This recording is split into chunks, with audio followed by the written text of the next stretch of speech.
तो आज हम शुरू करेंगे एस्टिमेट। सिविल इंजीनियरिंग का काफ़ी इम्पोर्टेंट सब्जेक्ट है। पहले कम पूछा जाता था, लेकिन अब रिसेंट कुछ पेपरों में काफ़ी पूछा जा रहा है। तो एस्टिमेट शुरू करते हैं। आज पहला लेक्चर है। तो प्लिंथ के एरिया क्या होता है? Plinth area is covered built up area at every floor level of N story. It includes external and internal wall of building.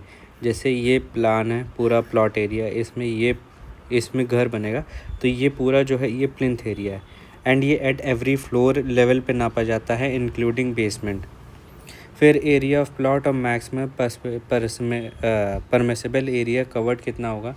तो for 200 metre square it is 60%, 200 से लेके 500 इट इज़ 40, एंड देन 500 से लेके 1000 it is 40, and greater than 1000 meter square it is 33% of the site area, जो कि built up area बनाया जा सकता है। देन प्लिंथ एरिया में क्या क्या नहीं इंक्लूडेड होता है, इससे काफ़ी क्वेश्चन पूछा जाता है। एक इसमें से बहुत ज़्यादा पूछा हुआ क्वेश्चन है रीसेंट क्वेश्चंस में, जिसमें आपने देखा होगा कि वे 4 ऑप्शंस होंगे, उसमें दिया गया होगा कि कौन सा प्लिंथ एरिया में नॉट इंक्लूडेड होता है, तो वो कोर्टयार्ड आपको याद होगा। तो ऐसे ही कई तरीके के वो होते हैं, पार्ट होते हैं of building which is not covered in plinth area, जिसमें से एक है additional floor for seating in assembly hall and building. जैसे ये ग्राउंड लेवल है, ठीक है, और देखा होगा आपने ऐसे जाता है हॉल में सीटिंग, तो ये जो ऊपर की सीट्स होती हैं it is not covered in plinth area. Then cantilevered porch, but porch is included.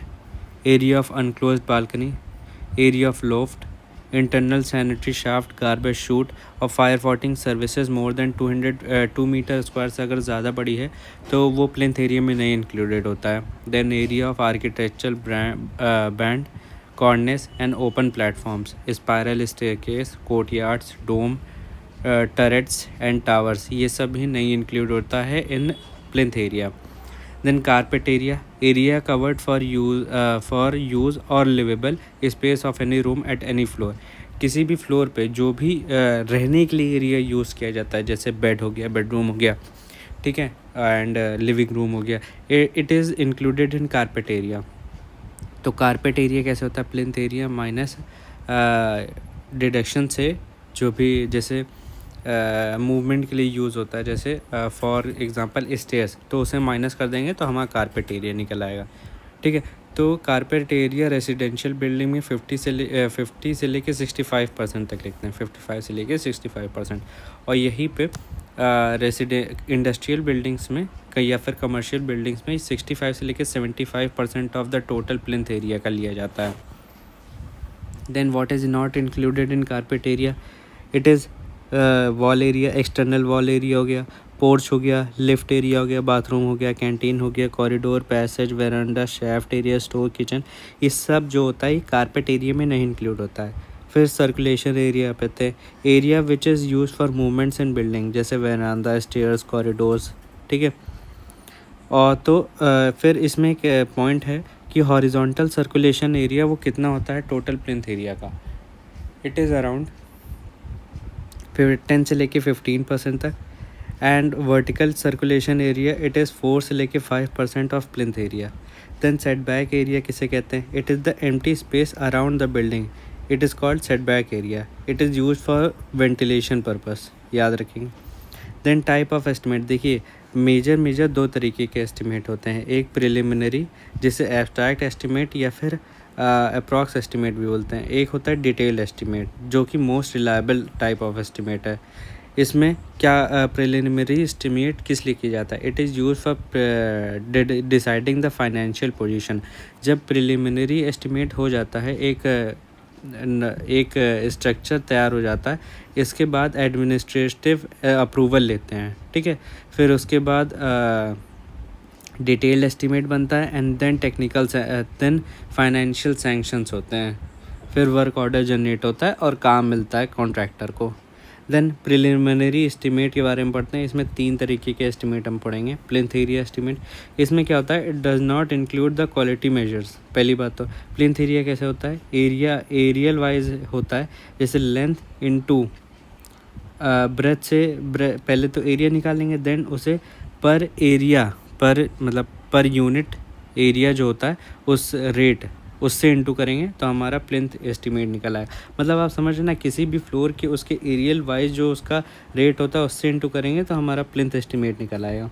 Then cubicle rate estimate, इसमें क्या होता है हाइट ऑफ बिल्डिंग भी ले लेते हैं, इंक्लूड कर लेते हैं। तो वॉल्यूम एक तरीके से, देन वॉल्यूम का रेट जो होता है वॉल्यूमेट्रिक रेट जो होता है वॉल्यूमेट्रिक रेट उसे इंटू कर देंगे तो ये हमारा क्यूबिकल रेट आ जाएगा। Then unit service estimate, it is based on how much amount of utilized in providing service according to units, ये units के बेस पे होता है। and it is also called functional rate estimate। ठीक है, ये सेकेंडरी नाम याद रखना इंपॉर्टेंट है। सबसे जैसे अगर सेकेंडरी नाम कौन सा ज़्यादा पेपर में पूछा जाता है तो वो है आरआरबी। आरआरबी में सेकेंडरी नाम बहुत इंपॉर्टेंट है काफ़ी। अगर आप प्रीवियस ईयर पेपर लगाएंगे तो आपको काफ़ी सारे सेकेंडरी नाम भी मिलेंगे। तो जो जैसे इसका याद रखना पड़ेगा functional rate estimate. Then building और पर यूनिट, जैसे स्कूल्स को पर क्लासरूम के हिसाब से डेवलप किया जाता है या बनाया जाता है, हॉस्पिटल्स को पर बेड, इस थिएटर या स्टेडियम को पर सीट, होटल को पर रूम एंड हॉस्टल को स्टूडेंट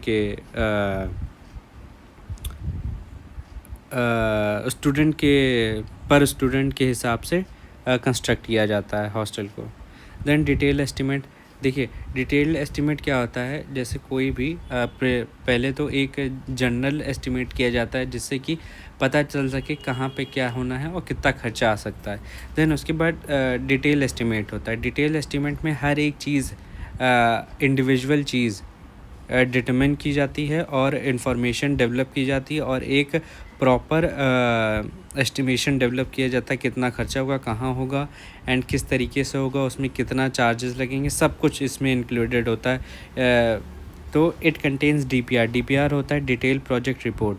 ठीक है, it is accompanied with report, general specifications, detailed specifications, drawings, calculation, designs and analysis of rate. देखिए इसमें सब कुछ इंक्लूडेड होता है, बताया ना मैंने।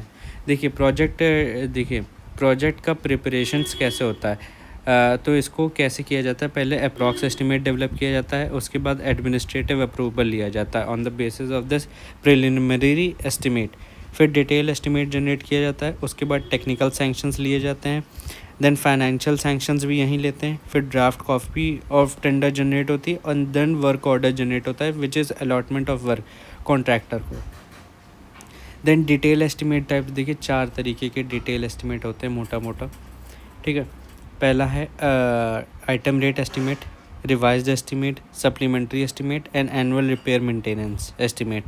रिवाइज्ड एस्टिमेट क्या होता है, done when original sanctions amount exceed by 5%। जैसे मैं आपको बताता हूँ कैसे। ये जैसे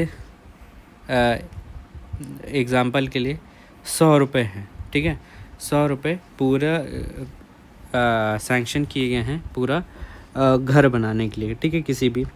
तो इस 100 का जैसे अगर 5% एक्सीड कर गया, मतलब 105 चला गया, तो रिवीजन होगा ऑफ दिस अमाउंट। फिर when amount of administrative sanctions exceed by more than 10%। अब जैसे क्या होता है, किसी एडमिनिस्ट्रेशन ने 100 का 50 रुपये से वो सैंक्शन किया, इस 50 का अगर 10% एस्टिमेट इंक्रीज़ कर गया तो रिवाइज होगा एस्टिमेशन।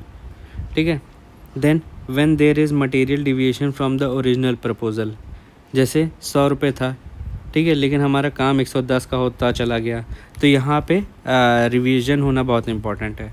देन सप्लीमेंट्री एस्टिमेट, इसके तो नाम में ही पता चल रहा है सप्लीमेंट्री एस्टिमेट क्या होता है। It is the detail estimate of additional work and is prepared when additional work और changes required to the original work. जैसे कोई काम होना है, ठीक है, यहाँ पे कोई काम होना है लेकिन यहाँ पे एक्स्ट्रा काम होना है, इसमें इस हिस्से में और काम होना है, तो इसमें क्या होता है सप्लीमेंट्री एस्टिमेट जनरेट किया जाएगा। देन एनुअल मेंटेनेंस एस्टिमेट, इसमें क्या होता है for maintenance purpose estimate is prepared. फिर एक आइटम रेट होता है जिसके बारे में नहीं लिखा। आइटम रेट एस्टिमेट में क्या होता है, हर एक आइटम इंडिविजुअली उस बेसिस पे एक एस्टिमेट जनरेट किया जाता है। ये जनरली रेलवेज और PWDs में यूज़ होता है, आइटम रेट एस्टिमेट। इसे आप हैशटैग पॉइंट करके अपनी नोटबुक में लिख लीजिए। देन आइटम ऑफ वर्क और कितना टोटल प्रोजेक्ट का कितना परसेंटेज लगता है किसी भी प्रोजेक्ट का टोटल परसेंटेज का कहाँ कहाँ हिस्सा लगता है। देखिए एनुअल रिपेयर में 1.5% लगता है किसी भी प्रोजेक्ट का। टूल्स एंड प्लांट्स में 1 से 1.5% तक होता है। देन वर्क चार्ज एस्टेब्लिशमेंट 1.5 से 2%। वर्क चार्ज एस्टेब्लिशमेंट क्या होता है, जैसे भी कोई भी काम शुरू करना है तो उस काम को शुरू करने के लिए जो खर्चा होता है, ठीक है, और उस काम को बनाए रखने के लिए खर्चा होता है, उससे वर्क चार्ज एस्टेब्लिशमेंट में आता है। ठीक है, जैसे कोई बिल्डिंग बननी है तो उसमें सिक्योरिटी भी थोड़ी होनी चाहिए, तो उसके लिए एक गार्ड रखेंगे। उस गार्ड को रखने के लिए जो खर्चा आता है वो इसी में इंक्लूडेड होता है। ठीक है, तो ये वर्क चार्ज एस्टेब्लिशमेंट ये इन सब में ये सब आता है। ठीक है, ये 1.5 से 2% होता है। देन कंटिजेंसीज़ मतलब क्या क्या खतरे आ सकते हैं। ठीक है, किसी का एक्सीडेंट हो गया या फिर ऐसा कुछ, तो ये सब कंटिजेंसीज़ में आता है। ये 3 से लेके 5% तक होता है। सैनिटरी वर्क में और इलेक्ट्रिफिकेशन में 8% होता है। डिपार्टमेंटल चार्ज जो होता है वो 10 से 15% होता है। देखिए डिपार्टमेंट भी तो अपना प्रॉफिट निकालेगा, तो वो डिपार्टमेंटल चार्जेस है। ठीक है, वो अपनी सर्विसेज प्रोवाइड कर रहे हैं, इंजीनियर्स प्रोवाइड कर रहे हैं, तो उसका भी खर्चा होता है, वो 10 से 15% होता है। देन कॉन्ट्रैक्टर प्रॉफिट, देखिए कॉन्ट्रैक्टर भी अपना खर्चा निकालेगा, उसका भी प्रॉफिट जनरेट होना चाहिए, तो वो 10% होता है। लेबर एक्सपेंडिचर मान के चलिए अराउंड 25 से लेकर 35% ऑफ टोटल कॉस्ट होती है। ठीक है, मटेरियल कॉस्ट अराउंड याद रखिए ये 65 से लेकर 75% होता है।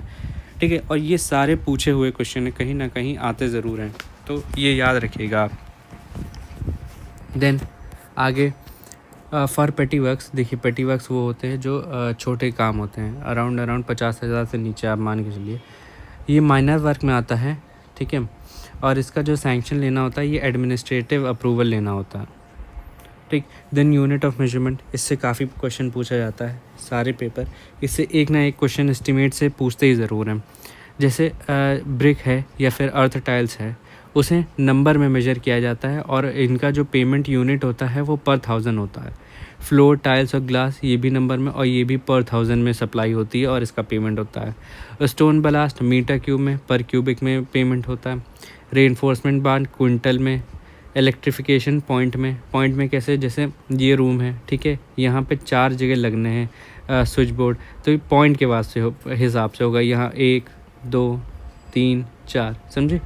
फिर फाउंडेशन एक्सकेवेशन ये भी मीटर क्यूब में होगा। अर्थवर्क मीटर स्क्वायर, देखिए अर्थवर्क कैसे होता है, अगर लेस देन 30 सेंटीमीटर है, ठीक है, जैसे यहाँ पे है, ठीक है, हमें यहाँ पे एक्सकेवेशन करना है, तो ये लेस देन 30 सेंटीमीटर है, तो ये सरफेस एक्सकेवेशन या फिर सरफेस अर्थवर्क रिमूवल में आएगा। ये लेस देन 30 सेंटीमीटर होता है और इसे मीटर स्क्वायर में मेजर किया जाता है। यहीं पे अगर 30 सेंटीमीटर को पार कर जाता है, ठीक है, डेप्थ, ठीक है, तो इसे मीटर क्यूब में नापा जाता है। फिर RCC, it is measured in metre cube. Shuttering work metre square. Centering and form work metre square. जेफरीज मीटर स्क्वायर। जेफरीज क्या होती हैं, एक पतली कंक्रीट की टाइल्स होती हैं, ये मीटर स्क्वायर में मेजर की जाती हैं। DPC की देखिए जो वो डेप्थ होती है, मतलब थिकनेस जो होती है वो 2 से लेकर 2.5 सेंटीमीटर होती है, 2.5 याद रखिएगा, इसे मीटर स्क्वायर में मेजर किया जाता है। हाफ थिक ब्रिक वॉल, जैसे स्ट्रेचर वॉल जो होती है ना, वो 10 सेंटीमीटर की होती है, तो ये मीटर स्क्वायर में मेजर किया जाता है। नहीं तो ब्रिक वर्क जो होता है ना, वो मीटर क्यूब में नापा जाता है, अगर कुछ ना लिखा हो तो। देखिए जैसे कि मैंने बताया ना, ब्रिक वर्क मीटर क्यूब में मेजर किया जाता है। Honeycomb in brick work metre square में। Soling of brick metre square में। सोलिंग क्या होता है, सोलिंग होता है लेइंग ऑफ ब्रिक्स, जैसे ये एरिया है इसमें ब्रिक्स ले कर दी जाती हैं ऐसे ऐसे, इसे सोलिंग कहते हैं। ठीक है, बिल्डिंग कंस्ट्रक्शन बिल्डिंग मटेरियल में सोलिंग आपको थोड़ा सा पढ़ा है, उसमें जो वो वाटर एब्जॉर्प्शन लिमिट बताई थी एंड उसकी वो बताई थी कंप्रेसिव स्ट्रेंथ कितनी होती है, ये आप कमेंट सेक्शन में ज़रूर बताइएगा। ठीक है, कॉर्डनेस और स्ट्रिंग कोर्स मीटर में नापा जाता है, रनिंग मीटर भी बोलते हैं, ठीक है, तो ये मीटर में नापा जाता है कॉर्डनेस। Then roof of corrugated sheet metre square में नापा जाता है। कॉरिगेटेड शीट जैसे क्या होता है, आपने टीन देखी होगी, ऐसी होती ना, तो इसे बोलते हैं corrugated sheet. Partition wall metre square में, फैब्रिक रीइंफोर्समेंट और वायर नेटिंग मीटर स्क्वायर में, रिवेट बोल्ट्स और नट्स क्विंटल में, iron grill collapsible gate metre square में, रोलिंग शटर्स जो दुकानों में लगा होता है मीटर स्क्वायर में, supply of aggregate metre cube में, सप्लाई ऑफ विटामिन टन्स में, pointing and varnishing metre square में, स्कर्टिंग मीटर में, पाइल ड्राइविंग मीटर में। पाइल ड्राइविंग से तो क्वेश्चन भी आया था। पॉइंटिंग मीटर स्क्वायर में, डाडो मीटर स्क्वायर। डाडो क्या होता है? जैसे कि आपने बाथरूम में देखा होगा कि यहाँ तक टाइल्स लगी होती हैं, ठीक है, ये टाइल्स लगी, इसे डाडो बोलते हैं, तो ये मीटर स्क्वायर में होता है। Then painting of furniture numbers में, कितने आपने फर्नीचर पेंट किए हैं उसके हिसाब से। सप्लाई ऑफ पेंट लीटर में, एक्सप्लोजिव किलोग्राम में। देन रूल्स फॉर मेजरमेंट, देखिए IS कोड बहुत इंपॉर्टेंट है। जो मेजरमेंट का IS कोड है वो है IS 1200, ठीक है। Measurement shall be made for finished item of work and description of each item shall be include materials transport, labour fabrication, tools and plants, shape size and specification, ठीक है। तो जो measurement किया जाता है और जो डिस्क्रिप्शन नोट किया जाता है, हर चीज़ का नोट किया जाता है, material transportation, labour charges, shape size specification, हर एक चीज़ का। In booking order shall be in the sequence of length breadth in height. ये पूछा हुआ क्वेश्चन है। पहले तो लेंथ लेते हैं, फिर ब्रेथ लेते हैं एंड फिर हाइट लिखते हैं, ठीक है। ये इंपॉर्टेंट है, यही क्राइटेरिया होता है, ऐसे ही लिखते हैं। All work shall be measured in according to tolerance. देखिए टॉलरेंस लिमिट बहुत याद रखना इंपॉर्टेंट है। जैसा कि आप एक चीज़ बताइए, जैसे कि बीम्स और कॉलम्स, ठीक है, RCC के बनाए जाते हैं, तो उनमें जो टॉलरेंस लिमिट है वो कितनी होती है? तो मैं बता दूं, +12 mm होती है एंड -6 mm होती है, ठीक है। ये याद रखिएगा, काफ़ी अच्छा क्वेश्चन है, ठीक है। Then linear measurement should be measure to the nearest of 0.01 metre. बहुत इजी क्वेश्चन है, बहुत पूछा हुआ क्वेश्चन है। जैसे मैं आपको बता देता हूँ, RRB JEE में पूछा हुआ क्वेश्चन था, शायद शिफ्ट 2 में पूछा हुआ था 22 अप्रैल के, कि इन्हीं तीनों में से था कि नहीं, वॉल्यूम पे था कि वॉल्यूम जो मेजरमेंट होता है उसकी टॉलरेंस लिमिट क्या होती है? वो होती है 0.01 मीटर क्यूब होती है, और एरिया की होती है 0.01 metre square. Same type of work under different conditions and nature shall be measured separately. देखिए, एक गर्मी में बनाई गई बिल्डिंग, एक ठंडी में बनाई गई, ठीक है। जैसे कोई बिल्डिंग है, उस बिल्डिंग का एक पार्ट ठंडी में, एक पार्ट गर्मी में बनाया गया, ठीक है। तो ये अलग अलग मेजर किया जाएगा, ठीक है। डिफरेंट कंडीशंस, जैसे मॉइस्चर कहीं ज़्यादा हो गया, मॉइस्चर कहीं कम हो गया, ठीक है। ऐसी डिफरेंट कंडीशंस होती हैं, तो अलग अलग मेजर नोट किया जाता है, ठीक है। ये जो स्टेटमेंट वाइज क्वेश्चन में ये स्टेटमेंट आ सकते हैं, इसलिए मैं स्टेटमेंट पे ज़्यादा फोकस कर रहा हूँ। Then bill of quantities shall fully describe its material, proportions, workmanship, accurately represent work to be executed, ठीक है। Then in case of machinery और concrete, category shall be measured separately and height described as. देखिए, foundation से plinth का एक column होगा, then plinth से first floor का, फर्स्ट फ्लोर से सेकंड फ्लोर का, तो हर एक हाइट का, एक स्टोरी का अलग अलग डिस्क्रिप्शन प्रोवाइड करना बहुत ज़रूरी है। Then weight of mild steel circular bars.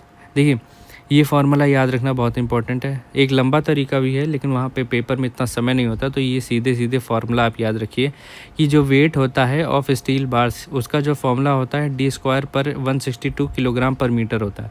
जैसे कि एक क्वेश्चन लेते हैं कि 8 मीटर की एक रॉड थी, ठीक है, 8 मीटर की एक स्टील रॉड थी, ठीक है, और उसका जो डाया था वो 12 mm था, तो उसका आंसर क्या होगा, मतलब वेट क्या होगा?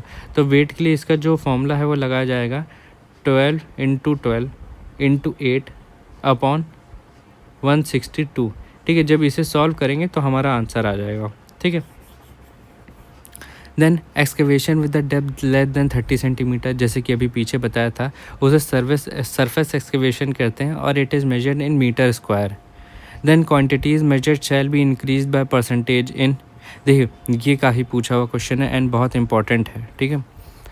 अगर देखिए कोई भी क्वांटिटी मेजर की जाती है तो कितना परसेंटेज इंक्रीज़ किया जाता है। जैसे फॉर इन कॉरिगेट, जैसे 100 mm है, ठीक है, 100 मीटर स्क्वायर का पेंट किया गया है, तो जैसे कॉरिगेटेड शीट है इसमें 14% और इंक्रीज़ कर देंगे, ठीक है, प्लस कर देंगे, तो ये 114 मीटर स्क्वायर का पेंट लगेगा, समझे।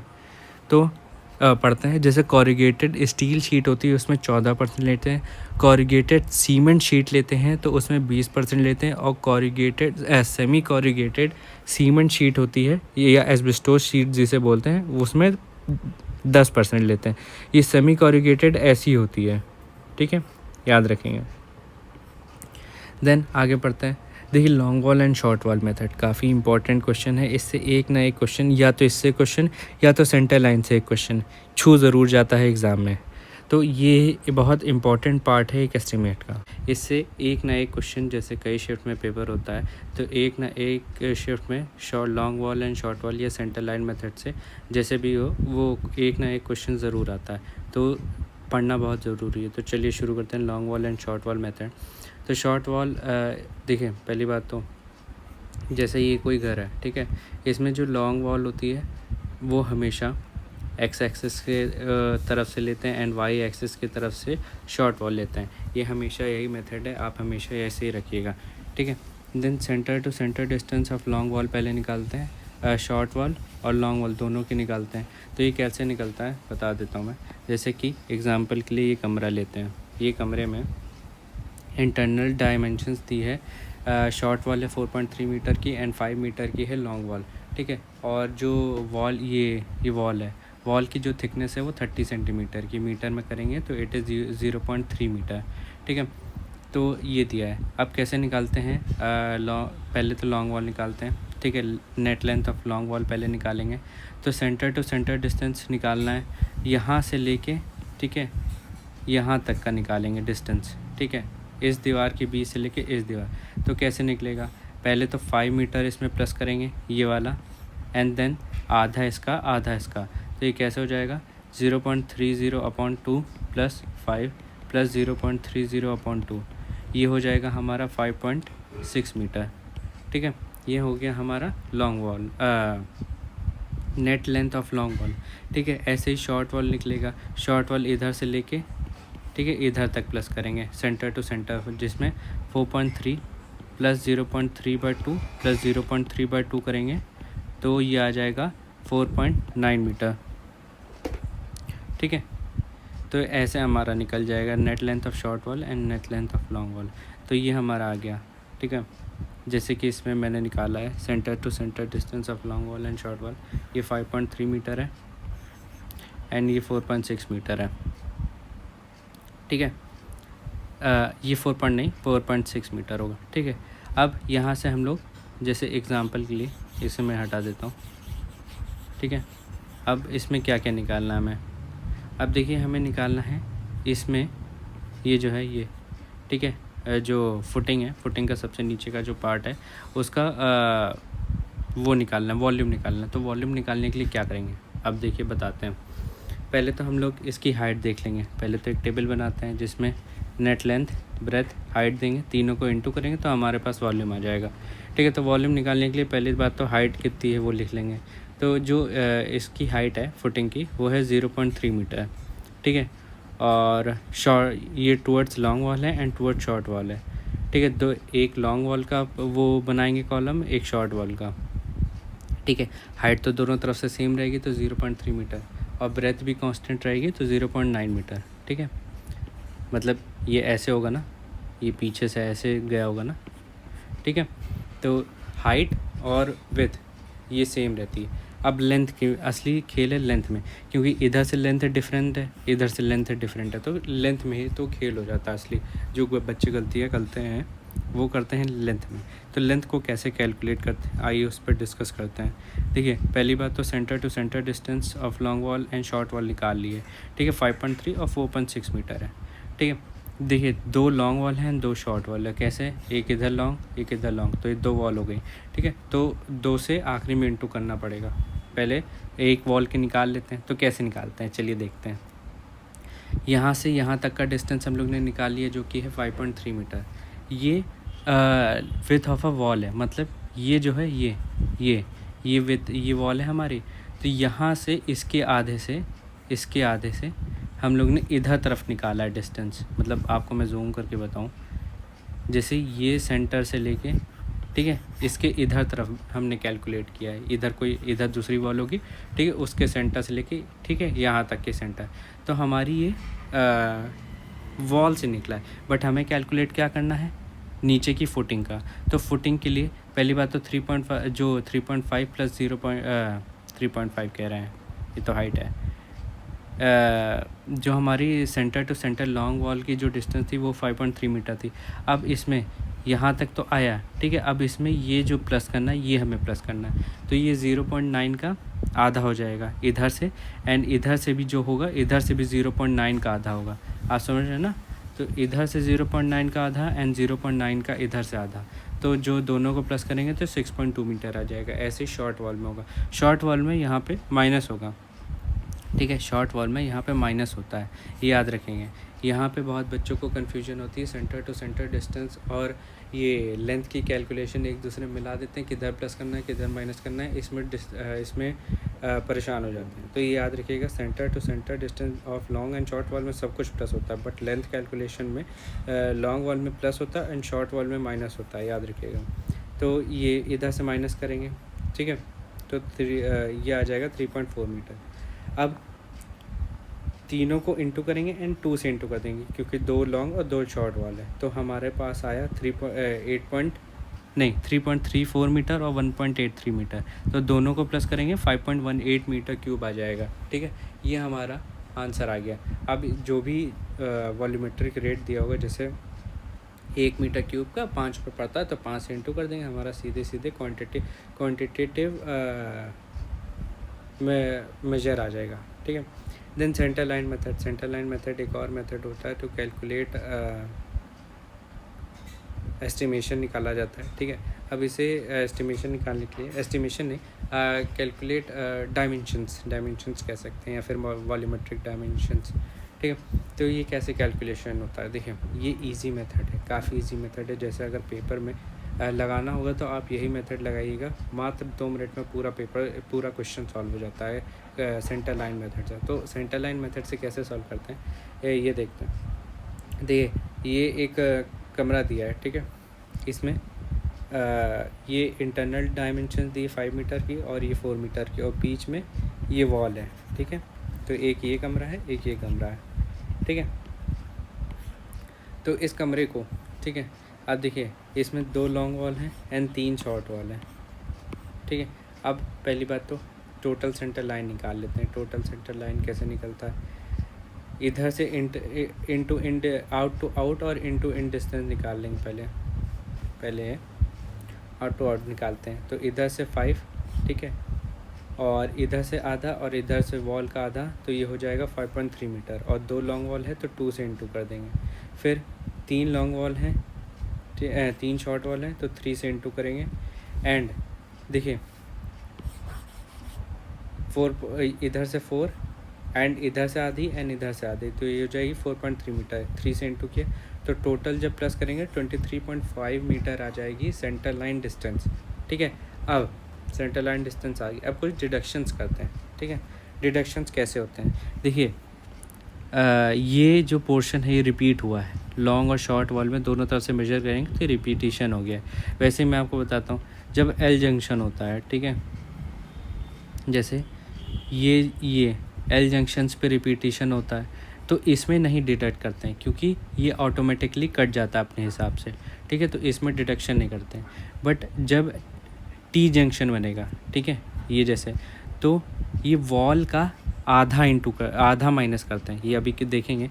फिर एक और होता है, एक होता है ऐसे, यहाँ पे जो रिपीटिशन हुआ है इस रेड वाले सेक्शन में, यहाँ पे, ठीक है, तो यहाँ पे पूरी विथ ऑफ वॉल करते हैं minus, width of wall is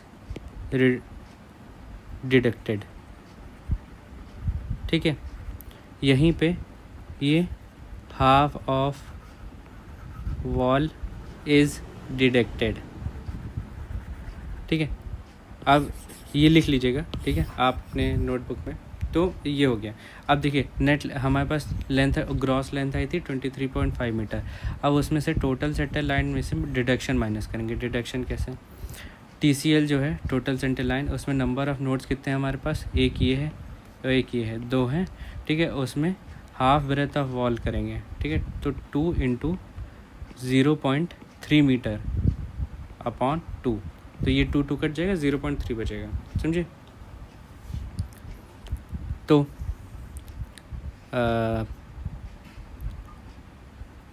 ठीक है, तो 2 कट जाएगा, 0.3 भी वो 0.3 मीटर बचेगा, ठीक है। फिर यहाँ पे, ठीक है, ये मैंने प्रीवियस क्वेश्चन लिया है, ठीक है, ये मैं बता देता हूँ। यहाँ पे जो मैंने विथ है वो 0.9 मान लिया। एक मिनट यहाँ पे 1 मिनट, इनने ब्रेथ पहले से दिए 0.9 मीटर, मैं आपको बता देता हूँ। मैं अगर वॉल का निकालना हूँ तो यहाँ पे 0.3 होगा, ठीक है। मैं क्वेश्चन के हिसाब से इसे चेंज कर देता हूँ, ये 0.3 एंड ये 0.3, ठीक है। तो ये जब 0.3 से इंटू होगा, ये तो कट जाएगा, तो यहाँ पे जो बचेगा तो बचेगा 23.2 मीटर, ठीक, एंड 0.3, फिर ये 23.2 मीटर एंड ये हो जाएगा 0.3 मीटर। फिर जो आंसर आएगा उसे कैलकुलेट करके आंसर आ जाएगा, समझे ना आप? मतलब अगर नहीं समझ आया होगा तो आप कमेंट सेक्शन में लिखिएगा, मैं दोबारा समझा दूँगा। फिर कुछ हैशटैग पॉइंट्स पढ़ लेते हैं। देखिए, plinth projection for a wall calculated half the difference between the breadth of the plinth and the breadth of the wall. देखिए, ये ESC का एक क्वेश्चन था जिसमें स्टेटमेंट वाइज क्वेश्चन आया था, ठीक है। उसमें ये SSC JEE में रिपीट होने के चांसेस बहुत हैं, तो इसे आप याद रखिएगा। ये जो प्लिंथ प्रोजेक्शन ऑफ वॉल है कैलकुलेट की जाती है half the difference between the breadth of the wall, breadth of wall, ठीक है, माइनस एक minute, breadth of plinth and breadth of wall का डिफरेंस, ठीक है। इन दोनों के डिफरेंस को अपॉन 2 करेंगे, उससे प्लिंथ प्रोजेक्शन निकल आएगी, ठीक है। फिर shape that can be estimated by centre line में, देखिए कोई सेंटर लाइन मेथड से कोई भी शेप ऑफ कोई भी पॉलीगन मेजर किया जा सकता है, एस्टिमेशन किया जा सकता है, ठीक है। चाहे हेक्सागोनल हो, चाहे सर्कुलर हो, ऑर्थोगोनल हो, कोई भी शेप हो, बट एक पॉलीगन शेप हो, इरेगुलर शेप नहीं मेजर किया जा सकता है, ठीक है। ये SSC JEE का क्वेश्चन है, ठीक है। ब्रिक बट कोबा क्या होता है? ब्रिक बट कोबा होता है on given area laying of BRICS को ब्रिक बट कोबा कहते हैं, और इसे मीटर स्क्वायर में मेजर किया जाता है। देन क्वांटिटी कैलकुलेशन, देखिए ऐसे जो एस्टिमेशन है उसमें क्वेश्चन आता है काफ़ी, कि देखा होगा आपने कि जैसे सीमेंट वो दिया है, ग्रेड ऑफ सीमेंट दी है, और उसमें 1:2:4 करके सीमेंट का वो दे दिया, मतलब मोटार का वो दे दिया है mix.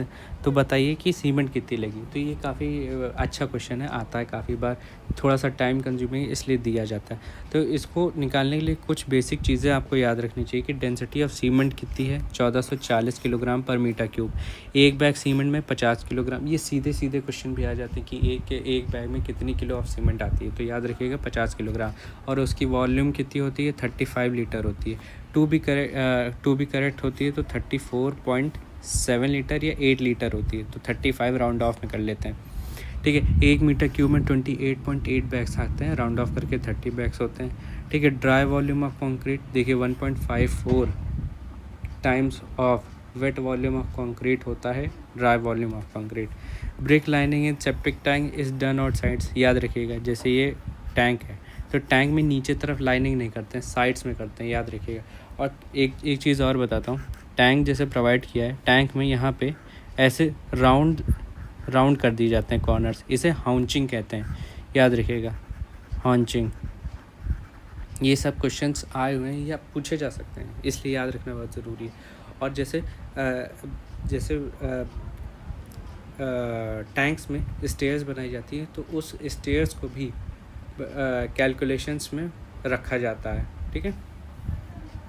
Then 1 metre cube of brick work, देखिए 1 metre cube of brick work में 0.7 मीटर क्यूब ऑफ ब्रिक्स लगती हैं, याद रखिएगा, और 0.3 मीटर क्यूब ऑफ मोटार लगता है, ठीक है। और then density of sand in mortar it is 1600 kilogram per metre cube. Dry volume of mortar कितनी होती है, 1.3 times of wet volume of mortar. 1 metre cube में 500 ब्रिक्स आती हैं, 1 मीटर क्यूब में 1600 किलोग्राम ऑफ सैंड आती है। Dry mortar of 12 mm plastering में कितना वेट मोटार आता है बता देता हूँ मैं। जैसे ड्राई मोटार है तो 2 मीटर क्यूब ऑफ मोटार लगता है in 100 metre square of area में, याद रखिएगा, ठीक है। 2 metre cube of mortar used in 100 metre square in plastering, ठीक है। Dry mortar of brick work is equal to 33% of volume of brick work, याद रखिएगा। जैसे कि यहाँ पे दिया था ना 0.3 मीटर क्यूब, वैसे ही यहाँ पे याद रखिएगा कि ड्राई मोटार जो ब्रिक वर्क में लगता है वो 33% होता है वॉल्यूम ऑफ ब्रिक वर्क का। फिर dry mortar of rouble stone 42% of volume of stone machinery होता है, ये भी याद रखिएगा। देन आर्च मशीनरी, देखिए इसे बाद में पढ़ेंगे, इसे अभी रखते हैं, ठीक है। फिर वैल्यूएशन पे आते हैं। देखिए वैल्यूएशन एक काफ़ी इंपॉर्टेंट पार्ट है एस्टिमेशन का। वैल्यूएशन से क्या होता है, वैल्यूएशन निकाली जाती है एक क्या करंट वैल्यू होती है, एक तरीके से मतलब कोई स्ट्रक्चर है उसकी क्या वैल्यू हमें इस टाइम मिल सकती है अगर हम तुरंत भेज दें। ये बेसिक हल्की सी डेफिनेशन है वैल्यूएशन की। वैल्यूएशन किया जाता है कई चीज़ों के लिए, ठीक है, वो अभी डिस्कस करते हैं। देखिए technique to estimate current valuation of property of existing property को current valuation of existing property को वैल्यूएशन कहते हैं, ठीक है। तो वैल्यूएशन क्यों किया जाता है, वैल्यूएशन किया जाता है जैसे अगर आपको घर बेचना हो तो वैल्यूएशन करना ज़रूरी है ताकि क्या वैल्यू रेटेबल वैल्यू हो सके, इसलिए, ठीक है। टैक्सेशन पर्पस से की जाती है, ठीक है। अगर लोन लेना हो, ठीक है, उस ज़मीन घर पे, तो इसलिए वैल्यूएशन की जाती है, ठीक है। रेंट कितना आना है, ठीक है, इसलिए वैल्यूएशन की जाती है। तो वैल्यूएशन के अलग अलग मेथड और क्यों की जाती है, ये अलग अलग तरीके होते हैं और पर्पस क्या है वो भी डिफरेंट होता है, ठीक है। तो इसलिए वैल्यूएशन किया जाता है। देखिए एक छोटी सी चीज़ है कि 6% of interest per annum of capital cost as taken as rent, annual rent, ठीक है। जैसे कोई घर है आपने रेंट पे दिया है, ठीक है, जो पूरी टोटल एनुअल कॉस्ट होती है किसी को घर को मेंटेन करने के लिए या उसे चलाने के लिए, उसका 6%, ठीक है, लगाया जाता है एज अ एनुअल रेंट।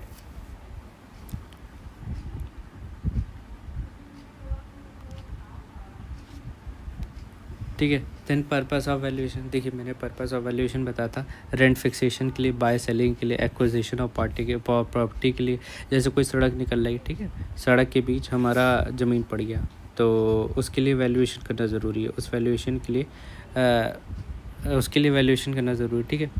तो फिर to be mortgage with the bank, loan लेना हो, वेरियस टैक्स पर्पस के लिए, for taking out insurance policies के लिए भी वैल्यूएशन करा। देन ग्रॉस इनकम क्या होता है, ग्रॉस इनकम होता है total amount of income receive from the property during year. जैसे एक साल में कितनी इनकम वो जनरेट करके दे रहा है वो प्रॉपर्टी, उसे कहते हैं ग्रॉस इनकम। नेट इनकम क्या होता है, जो इनकम आई है ग्रॉस इनकम उसमें से आउटगोइंग्स माइनस कर दें तो नेट इनकम आ जाएगी। ये आउटगोइंग्स क्या, आउटगोइंग्स होती हैं expenses which are done on the building so that it may give back return। जैसे कोई प्रॉपर्टी, जैसे कोई घर है, ठीक है, वो रेंट पे चढ़ा है, ठीक है। अब जब वो रेंट पे चढ़ा तो कुछ रिटर्न प्रोवाइड करता है उस घर को। जैसे नल टूट गया तो उसे मेंटेन कराना पड़ेगा, ठीक है, क्योंकि तभी तो अब जैसे टाइल्स टूट गई या फिर बाथरूम ख़राब गया, उसे मेंटेन कराना ज़रूरी। मेंटेन नहीं कराएंगे तो ये दिक्कत हो जाएगी, जो टेनेंट है, ठीक है, वो टेनेंट आके रहेगा नहीं। तो इसके लिए हमें उसे मेंटेन कराने के लिए जो खर्चा आता है उसको आउटगोइंग्स कहते हैं, ठीक है। फिर आउटगोइंग्स में क्या क्या इंक्लूड होता है, maintenance and repairs, municipal taxes, insurance cover, rent and management charges. फिर फ्री होल्ड प्रॉपर्टी क्या, फ्री होल्ड प्रॉपर्टी होती है property which is in complete possession of owner. देखिए जैसे मैं ओनर हूँ, ठीक है, और ओनर के हाथ में पूरी प्रॉपर्टी है, मतलब वो उसी में रह रहा है, ठीक है, पूरा कंट्रोल है, तो वो हो गया free hold property. Lease hold property क्या होता है? Property given by the free holder on a yearly payment basis, जैसे रेंट पे चढ़ा दिया, ठीक है, तो ये लीज होल्ड प्रॉपर्टी हो गई। Person who takes property called lease holder. फिर मोर्टगेज क्या होता है? Owner of property who can raise loans against property. Mortgagee क्या होता है? मोर्टगेजी इज समथिंग जो लोन लेता है, ठीक है। मोर्टगेज जो होता है ओनर ऑफ अ प्रॉपर्टी, और मोर्टगेजी जो होता है वो लोन लेता है। फिर ईजमेंट या फिर राइट ऑफ ईजमेंट क्या होता है? नॉन पोजेसरी राइट होता है to use the real property of another owner without possessing it. जैसे मैं ईजमेंट या राइट ऑफ ईजमेंट क्या होता है? जैसे मैं रेंट पे रहता हूँ, मुझे प्रॉपर्टी को यूज़ करने का हक है, ठीक है, गिवन बाय द ओनर, इसे कहते हैं right of easement.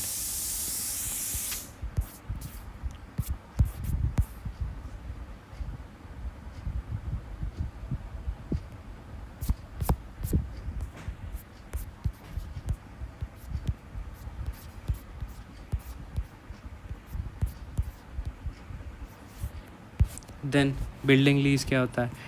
The owner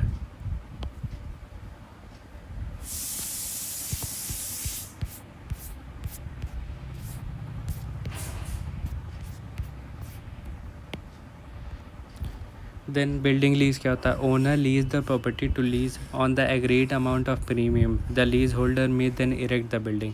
इसमें बिल्डिंग की लीज क्या होता है? जैसे मैंने अपनी प्रॉपर्टी, खाली प्रॉपर्टी लैंड पड़ा है, मैंने किसी को दे दी, ठीक है, और रेंट आउट कर दिया, और उस पर परमिशन दे दी कि आप बिल्डिंग खड़ी करो, ठीक है, ये होता है बिल्डिंग लीज। फिर होता है ऑक्यूपेशनल लीज। ऑक्यूपेशनल लीज क्या होता है? जैसे कि इसके नाम में लिखा है, पहले से बिल्डिंग बनी है, lease granted against the premium of occupancy for the first period and lease holder है not have the right to spend the money on construction, ठीक है। इसमें कंस्ट्रक्शन नहीं कर सकता लीज होल्डर, बट रह सकता है, काम कर सकता है, जो भी करना हो करे। सब लीज क्या होता है? लीज होल्डर में render lease hold property on the given conditions. ये क्या होता है? जैसे मैंने रेंट पे आपसे, लीज पे आपसे लिया पूरा कोई प्रॉपर्टी, एंड देन आगे लीज पे दे दिया थी, तो ये सब लीज हो गई। देन परपेचुअल लीज क्या होती है? Property leased out for given number of years providing condition that lease is renewable from time to time, ठीक है। परपेचुअल लीज होती है कि लॉन्गर पीरियड ऑफ टाइम के लिए लीज दे दी गई है, ठीक है, किसी भी प्रॉपर्टी के लिए, और टाइम टू टाइम रिन्यू होती जा रही है, तो ये होती है परपेचुअल लीज़ में आता है, ठीक है। शॉर्ट टर्म लीज़ 6 मंथ में आती है, लॉन्ग टर्म लीज़ 99 साल के लिए होती है। और परपेचुअल लीव्स जैसे गवर्नमेंट इंस्टीट्यूशन टाइप देती हैं, जैसे किसी गवर्नमेंट इंस्टीट्यूशन PWD को अपना ऑफिस सेटअप करना, तो एक नई बिल्डिंग किसी दूसरे डिपार्टमेंट से लीज़ पे ले लिया पूरे 999 साल जैसे के लिए, ठीक है, ये होती है परपेचुअलिटी लीज़। फिर title deed, document giving details of ownership of property title deed कहलाई जाती है। सैल्वेज वैल्यू, देखिए सैल्वेज वैल्यू इतना फेवरेट टॉपिक है, ठीक है, किसी भी एग्ज़ाम का इतना ज़्यादा पूछा जाता है। सैल्वेज होता है कि property of value without being dismantle. जैसे कोई घर है, ठीक है, ये घर ख़राब पड़ा है, इसको यूज़ नहीं कर रहे हैं, ठीक है, खंडहर पड़ा है एक तरीके से कह लीजिए, बट इसको बिना तोड़े इसकी जो वैल्यू निकल सकती है उसे सैल्वेज लीज कहते हैं। लेकिन अगर इसे तोड़ दी गई तो ये स्क्रैप वैल्यू में आ जाता है, ठीक है। Building value after being dismantled, ये 10% of the cost of construction होता है। ये पॉजिटिव, नेगेटिव या ज़ीरो भी हो सकती है। इसमें जैसे RCC की कोई वैल्यू नहीं होती, बट स्टील की तो ये नेगेटिव वैल्यू हो जाएगी। यहीं पे स्टील जो होता है, ठीक है, उसकी वैल्यू कुछ होती है, ठीक है, तो ये पॉजिटिव हो जाएगी। फिर market value, amount which can be obtain from the property by selling in the market. जैसे कोई प्रॉपर्टी है, उसे आप मार्केट पे बेचने जाएं, तो जो वैल्यू आपको मिलेगी वो मार्केट वैल्यू होगी। It can be change due to change in industry. जैसे कोई इंडस्ट्रियल एरिया है, वहाँ पे आपकी फैक्ट्री लगी है, ठीक है, आप उसे बेचने जा रहे हैं, लेकिन वहाँ पे इंडस्ट्री चेंज आ गया। लेकिन जैसे आपकी फैक्ट्री प्लास्टिक की थी, लेकिन वहाँ फैक्ट्री वुड की हो गई, तो वहाँ पे चेंजेस आ गए, तो उससे वैल्यू कम हो सकती है, बढ़ भी सकती है, वो डिपेंड करता है क्या हो रहा है वहाँ पे एरिया में, ठीक है। चेंज इन फैशन, जैसे डिज़ाइन में चेंजेस आ गए या कई चीज़ों में चेंजेस आ गए। देन मीन्स ऑफ ट्रांसपोर्ट एक इम्पॉर्टेंट है। जैसे आपके घर के सामने रोड गई, हाईवे निकल गया, तो वैल्यू बढ़ गई। अगर वहीं पे अगर कहीं पीछे किनारे इलाके में है, तो वहाँ पे मीन्स ऑफ ट्रांसपोर्ट ईजिली नहीं अवेलेबल है, तो वहाँ पे वैल्यू कम हो जाएगी। देन कॉस्ट ऑफ मटेरियल, देखिए कॉस्ट ऑफ मटेरियल कैसे, ईजिली अवेलेबल मटेरियल है, ठीक है। अब जैसे हम रहते हैं यूपी में और हमें पत्थर लाना राजस्थान में, तो मार्केट वैल्यू बढ़ जाएगी, क्योंकि खर्चा किया तो खर्चे से वैल्यू बढ़ जाएगी, है ना, इसलिए। देन बुक वैल्यू क्या होती है, ओरिजिनल वैल्यू में से depreciation of the previous year को माइनस करेंगे तो हमारा बुक वैल्यू आ जाएगा, ठीक है। Original cost minus depreciation is equal to book value. Book value आखिरी के सालों में it is equal to scrap value, याद रखिएगा। At the end of the utility period book value is equal to scrap value. Then assessed value क्या आती है, value of the property recorded by the municipal authority for determining various taxes, it is called assess value. Municipal taxes 10 से 25% होते हैं of the assessed value, ठीक है। ये taxes के लिए म्यूनिसिपल अथॉरिटी के द्वारा जो भी वैल्यूएशन की जाती है उसे एसेस्ड वैल्यूएशन कहते हैं। तो एन्युटी क्या होता है, पहले पे इस पर डिस्कस करते हैं। एन्युटी होता है, it is a plan that provides you periodic payment for term you have chosen for the amount that you have पे एज अ प्रीमियम। ये क्या होता है, एन्युटी में क्या होता है, एज अ रेंट, जैसे आपने कोई प्रॉपर्टी ली, उस पर आप रेंट पे रह रहे हैं, तो आप एक तरीके की रेंट जो पे करते हैं for a fix period of time, मतलब जितने महीने आप रहेंगे उतने महीने के लिए पे करेंगे, तो ये फिक्स पीरियड ऑफ टाइम हो गया। तो उसके जो पे करते हैं उसे एन्युटी बोलते हैं। तो क्या होता है, plan that provides you periodic payment for term you have chosen, जैसे 5 साल के लिए आपको रहना है, for our amount that you pay as a premium, इसके लिए प्रीमियम पे करना पड़ेगा जो कि रेंट हो गया। फिर 4 तरीके की एन्युटी होती है। तो इस पे काफ़ी क्वेश्चन आते हैं। तो एन्युटी कितने तरीके की होती है, 4 तरीके की। पहली होती है एन्युटी ड्यू, फिर होती है परपेचुअल एन्युटी, फिर डिफर्ड एन्युटी, और फिर होती है एन्युटी सर्टेन। एन्युटी ड्यू क्या होती है, when annuity is payable at the beginning of each period. कैसा हो गया, beginning of the each period, जैसे कैसे हो गया, अब जैसे आपके जैसे हो गया ये सिम रिचार्जेस, जो रिचार्जेस आप कराते हैं पहले पे करते हैं एंड देन पूरे साल यूज़ होता है, ठीक, पूरे महीने यूज़ होता है, ठीक है, उस रिचार्ज को यूज़ करते हैं, तो ये एन्युटी ड्यू हो गया। जो महीने की शुरुआत में देते हैं ना, उसे कहते हैं एन्युटी ड्यू, या बिगनिंग ऑफ ईच पीरियड, जो भी हो वैसे, या जैसे एग्जांपल के लिए एफडी हो गई, आरडीज़ हो गई, ठीक है। फिर परपेचुअल एन्युटी क्या होता है, annuity that is paid for indefinite number of years, मतलब जैसे अनगिनत सालों के लिए। इसका बेस्ट एग्जांपल है जो कि है रॉयल्टी, ठीक है। जैसे कोई बुक हुआ, कोई ऑथर हुआ, इसको ऑथर को for a lifetime royalty मिलती है जब तक उसकी बुक बिकती रहेगी। Then deferred annuity, deferred annuity क्या होता है, annuity that begins after some time in future. इन जैसे एग्जांपल हो गया, जैसे आप लोन लेते हैं, ठीक है, उस लोन एजुकेशन लोन लिया, एजुकेशन लोन कुछ साल बाद शुरू होता है, ठीक है। जैसे आपने अपना एजुकेशन शुरू कर दिया तब मैं पे करना शुरू करूँगा, ठीक है, आपने ये बैंक से कहा, तो जब आपने एजुकेशन पूरा कर लिया, लेकिन लोन आपने पहले साल ही ले लिया था, 4 साल बीटेक किया, देन उसके बाद शुरू किया अपना एजुकेशन लोन पे करना, तो ये हो जाता है परपेचुअल एन्युटी। फिर डिफर्ड एन्युटी, फिर होता है एन्युटी सर्टेन। एन्युटी सर्टेन होता है annuity paid for definite number of years, इसमें कुछ सिलेक्टेड टाइम पीरियड के लिए जो पे किया जाता है उसे एन्युटी सर्टेन कहते हैं। देन ऑब्सोलीन्स, ऑब्सोलीन्स क्या होता है, value of a property decreases if its style design are outdated, जैसे कोई डिज़ाइन है, कोई प्रॉपर्टी है, ठीक है, वो पुरानी हो गई है, मतलब फैशन में जो था, ठीक है, जैसे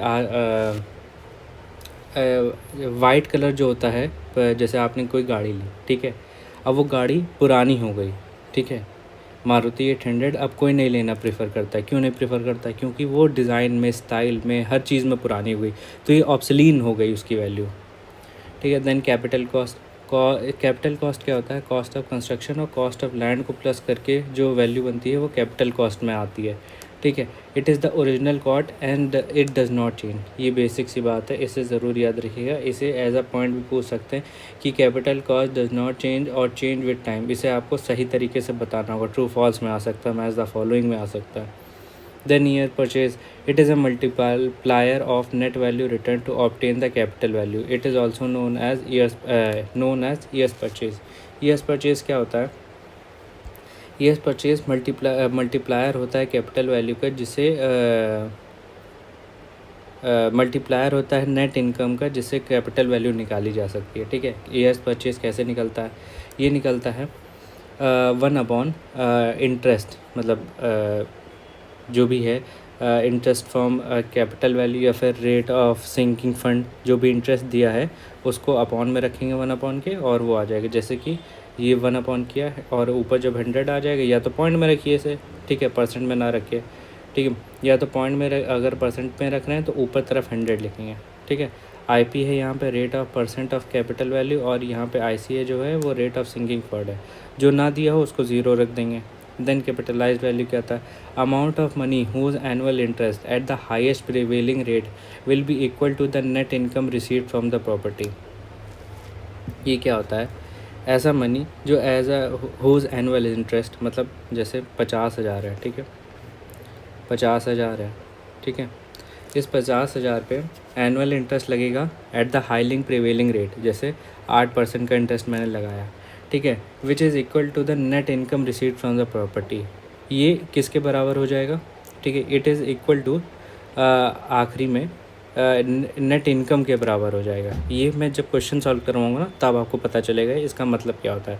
तो कैपिटलाइज वैल्यू का जो फॉर्मूला होता है, it is equal to net income into years purchase. और नेट इनकम कैसे निकलती है, ग्रॉस इनकम माइनस आउटगोइंग्स।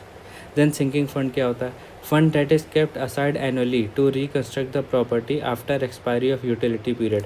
जैसे कोई गाड़ी है, ठीक है, इस गाड़ी में, गाड़ी नहीं, अच्छा लेते हैं, घर लेते हैं, एक घर है, ठीक है, इसकी जो लाइफ है 50 साल है।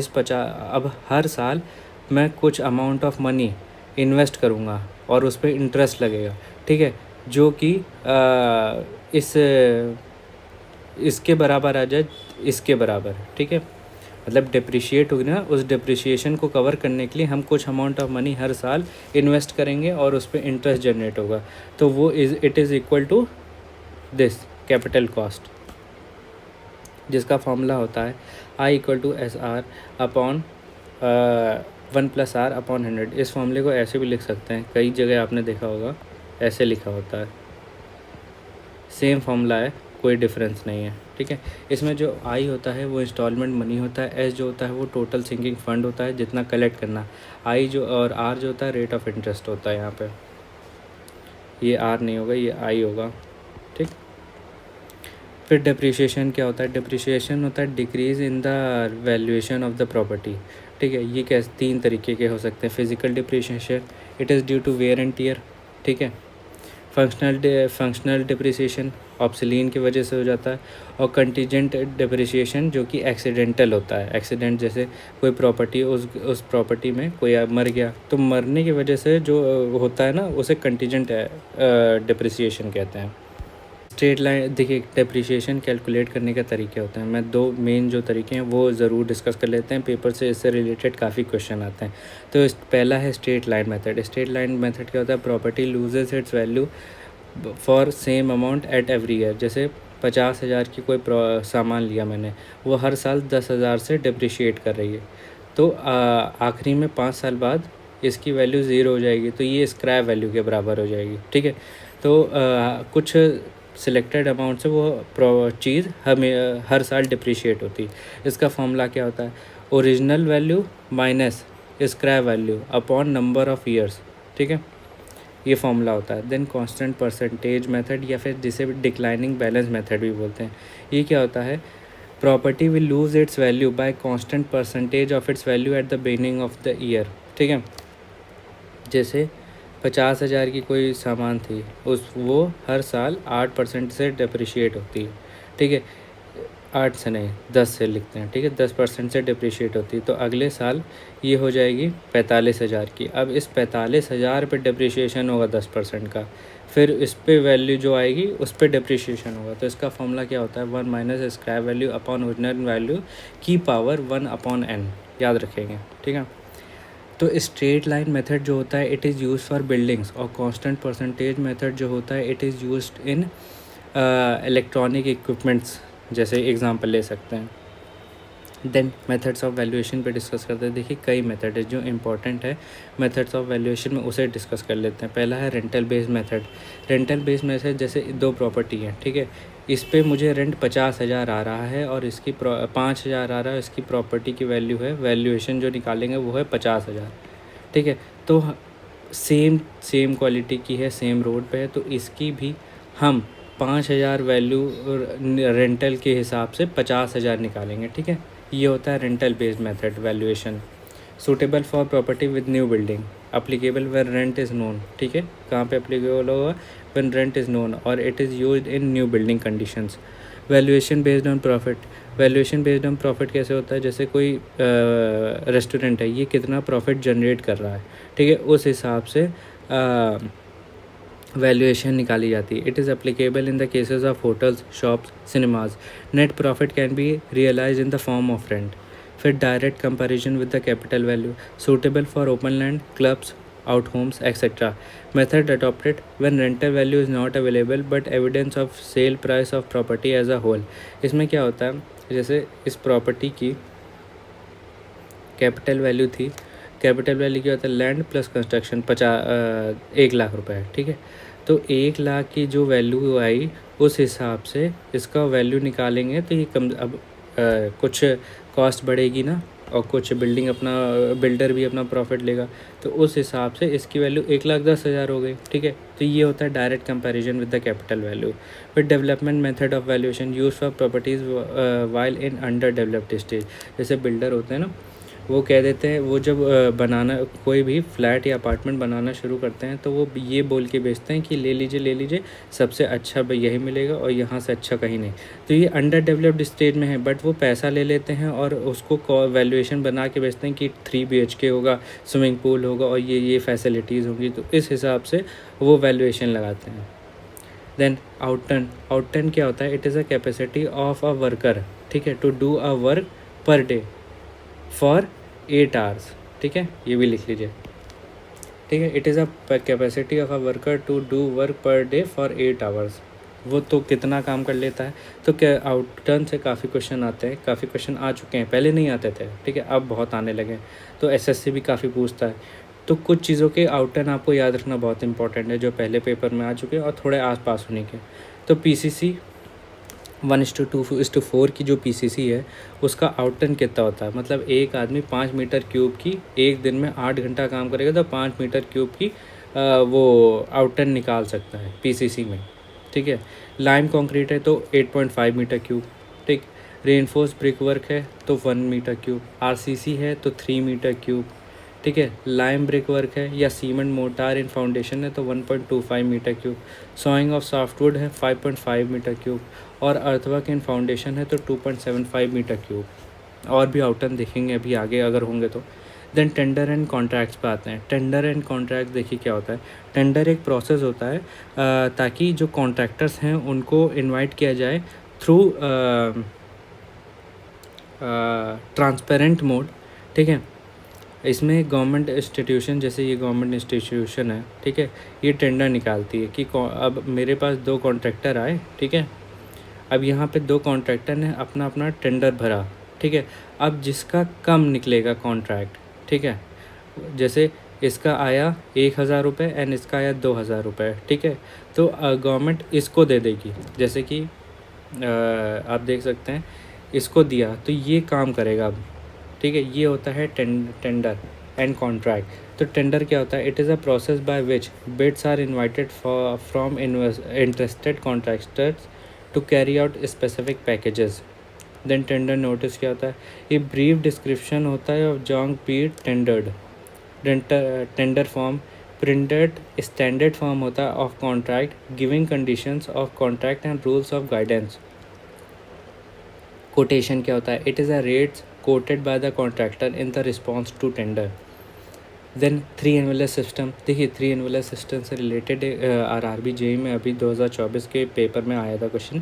तो ये क्या होता है, bidder are asked to submit 3 form में जो टेंडरिंग प्रोसेस है कंप्लीट होती है। पहली में डॉक्यूमेंट एलिजिबिलिटी से रिलेटेड, डॉक्यूमेंट 2 में टेक्निकल एलिजिबिलिटी एंड एनवेलप 3 में फाइनेंशियल रिलेटेड बिड होती हैं। Contract is awarded to the most economical bidder, ये जैसे कि मैंने बता ही दिया था। टू एनवेलस सिस्टम क्या ऐसा होता है, टू एनवेलस सिस्टम में पहले डॉक्यूमेंट एलिजिबिलिटी चेक की जाती है एंड देन दूसरे में सीधे फाइनेंशियल एलिजिबिलिटी और चेकिंग होती है। देन कॉन्ट्रैक्ट में कौन कौन से डॉक्यूमेंट होते हैं, वर्किंग डायग्राम्स होते हैं, स्पेसिफिकेशंस होती हैं, टेंडर नोटिस होती हैं, बिल ऑफ कोटेशंस होते हैं एंड शेड्यूल ऑफ वर्क होता है। तो ये 5 तरीके के कॉन्ट्रैक्ट डॉक्यूमेंट्स होते हैं। एक बार फिर से बोलेंगे, working diagrams, specifications, bill of quantities, schedule of rates and tender notice. Earnest money क्या होता है, अर्नेस्ट मनी होता है जैसे स्मॉल रिफंडेबल फ़ी होती है collected to ensure bidder does not submit dummy bid and for seriousness of bidder it is generally submitted 2% of the tender value. इसमें क्या होता है, जैसे कोई काम कराना है, ठीक है, जैसे मुझे बिल्डिंग खड़ी करनी है, इस बिल्डिंग को खड़ी करने के लिए गवर्नमेंट ने टेंडर निकाला, इस टेंडर ने इस कॉन्ट्रैक्टर ने भरा, ठीक है। जब ये कॉन्ट्रैक्टर भरेगा तो उसे भरते टाइम, उस कॉन्ट्रैक्ट को भरते टाइम 2% इन कुछ 2% टोटल टेंडर का अमाउंट जमा किया जाएगा। वो क्यों जमा किया जाता है, पहली बात सीरियसनेस देखने के लिए कि आदमी काम करना चाहता है कि नहीं, ताकि वो डमी बिड ना सब वो कर दे सबमिट कि फ़र्जी भर दिया और काम भी नहीं किया और सबसे कम में भर दिया और मिल भी गया टेंडर बट काम ही नहीं किया इसने। तो ये अर्नेस्ट मनी इसलिए रखी जाती। Then security money, it is the amount of deposited by the seller to the buyer for security purpose. देखिए ये क्या होता है, कोई बिल्डिंग खड़ी करनी है, इस बिल्डिंग को खड़ी करने के लिए 10% ऑफ मनी सबमिट किया जाता है बाय द कॉन्ट्रैक्टर, ठीक है, ताकि एज अ सिक्योरिटी सिक्योर रहे, ताकि अगर ये बिल्डर गलत काम करे, मतलब ये रेड ईंटे की जगह पीला ईंटा लगा दिया, ठीक है, या फिर कोई सस्ता काम किया तो उसको रिकवरी करने के लिए सिक्योरिटी मनी डिपॉजिट किया जाता है। इसी में 2% अर्नेस्ट मनी भी इंक्लूडेड होता है, ठीक है। देन और इस पे क्या होता है, ये जो सिक्योरिटी मनी होती है इस पे एफडी मतलब इंटरेस्ट भी मिलता है, एफडी जैसे इंटरेस्ट भी मिलता है, ठीक है। Then types of contract material, देखिए कई तरीके के कॉन्ट्रैक्ट्स होते हैं, ठीक है, तो उस पर डिस्कस करते हैं। जो इम्पोर्टेंट है वो इधर डिस्कस कर लेते हैं, फिर क्वेश्चंस लगाएंगे उसमें डिस्कस कर लेंगे। तो मटेरियल सप्लाई कॉन्ट्रैक्ट होता है, it is a contractors offers they rate their supply of rate of required quantity of material. It includes taxes, carriageway, delivery charges. ये क्या होता है, इसमें कॉन्ट्रैक्टर मटेरियल जो सप्लाई करता है उससे रिलेटेड कॉन्ट्रैक्ट बनता है। इसमें वो जैसे कोई प्रॉपर्टी है, ठीक है, उसमें कोई मटेरियल लगना, सीमेंट लगती है और सैंड लगती है, तो उस मटेरियल को सप्लाई करने के लिए कॉन्ट्रैक्ट बनाया जाता है। ये बिल्डिंग इरेक्ट नहीं करेगा बट सप्लाई करेगा, ठीक है। तो contractors offers their rate of supply of required quantity of material, then cost plus percentage contract. ये क्या होता है, जैसे कि इसके नाम में ही है, जैसे कोई बिल्डिंग को खड़ी करने के लिए मुझे 50,000 रुपये लगे, इस 50,000 में कुछ प्रॉफिट अपना कॉन्ट्रैक्टर ऐड करेगा, जैसे 10,000 हो गया, ठीक है। कॉन्ट्रैक्टर ने अपना प्रॉफिट ऐड किया तो 60,000 की बिल्डिंग खड़ी हुई मेरी, ठीक। तो ये हो गया cost plus percentage contract. Then item rate या यूनिट रेट या शेड्यूल रेट कॉन्ट्रैक्ट बोलते हैं। ये जनरली रेलवेज़ और PWDs या गवर्नमेंट इंस्टीट्यूशन द्वारा यूज़ किया जाता है। इसमें क्या होता है, contractor required to quote rates for individual items of work on the basis of schedule of quantities.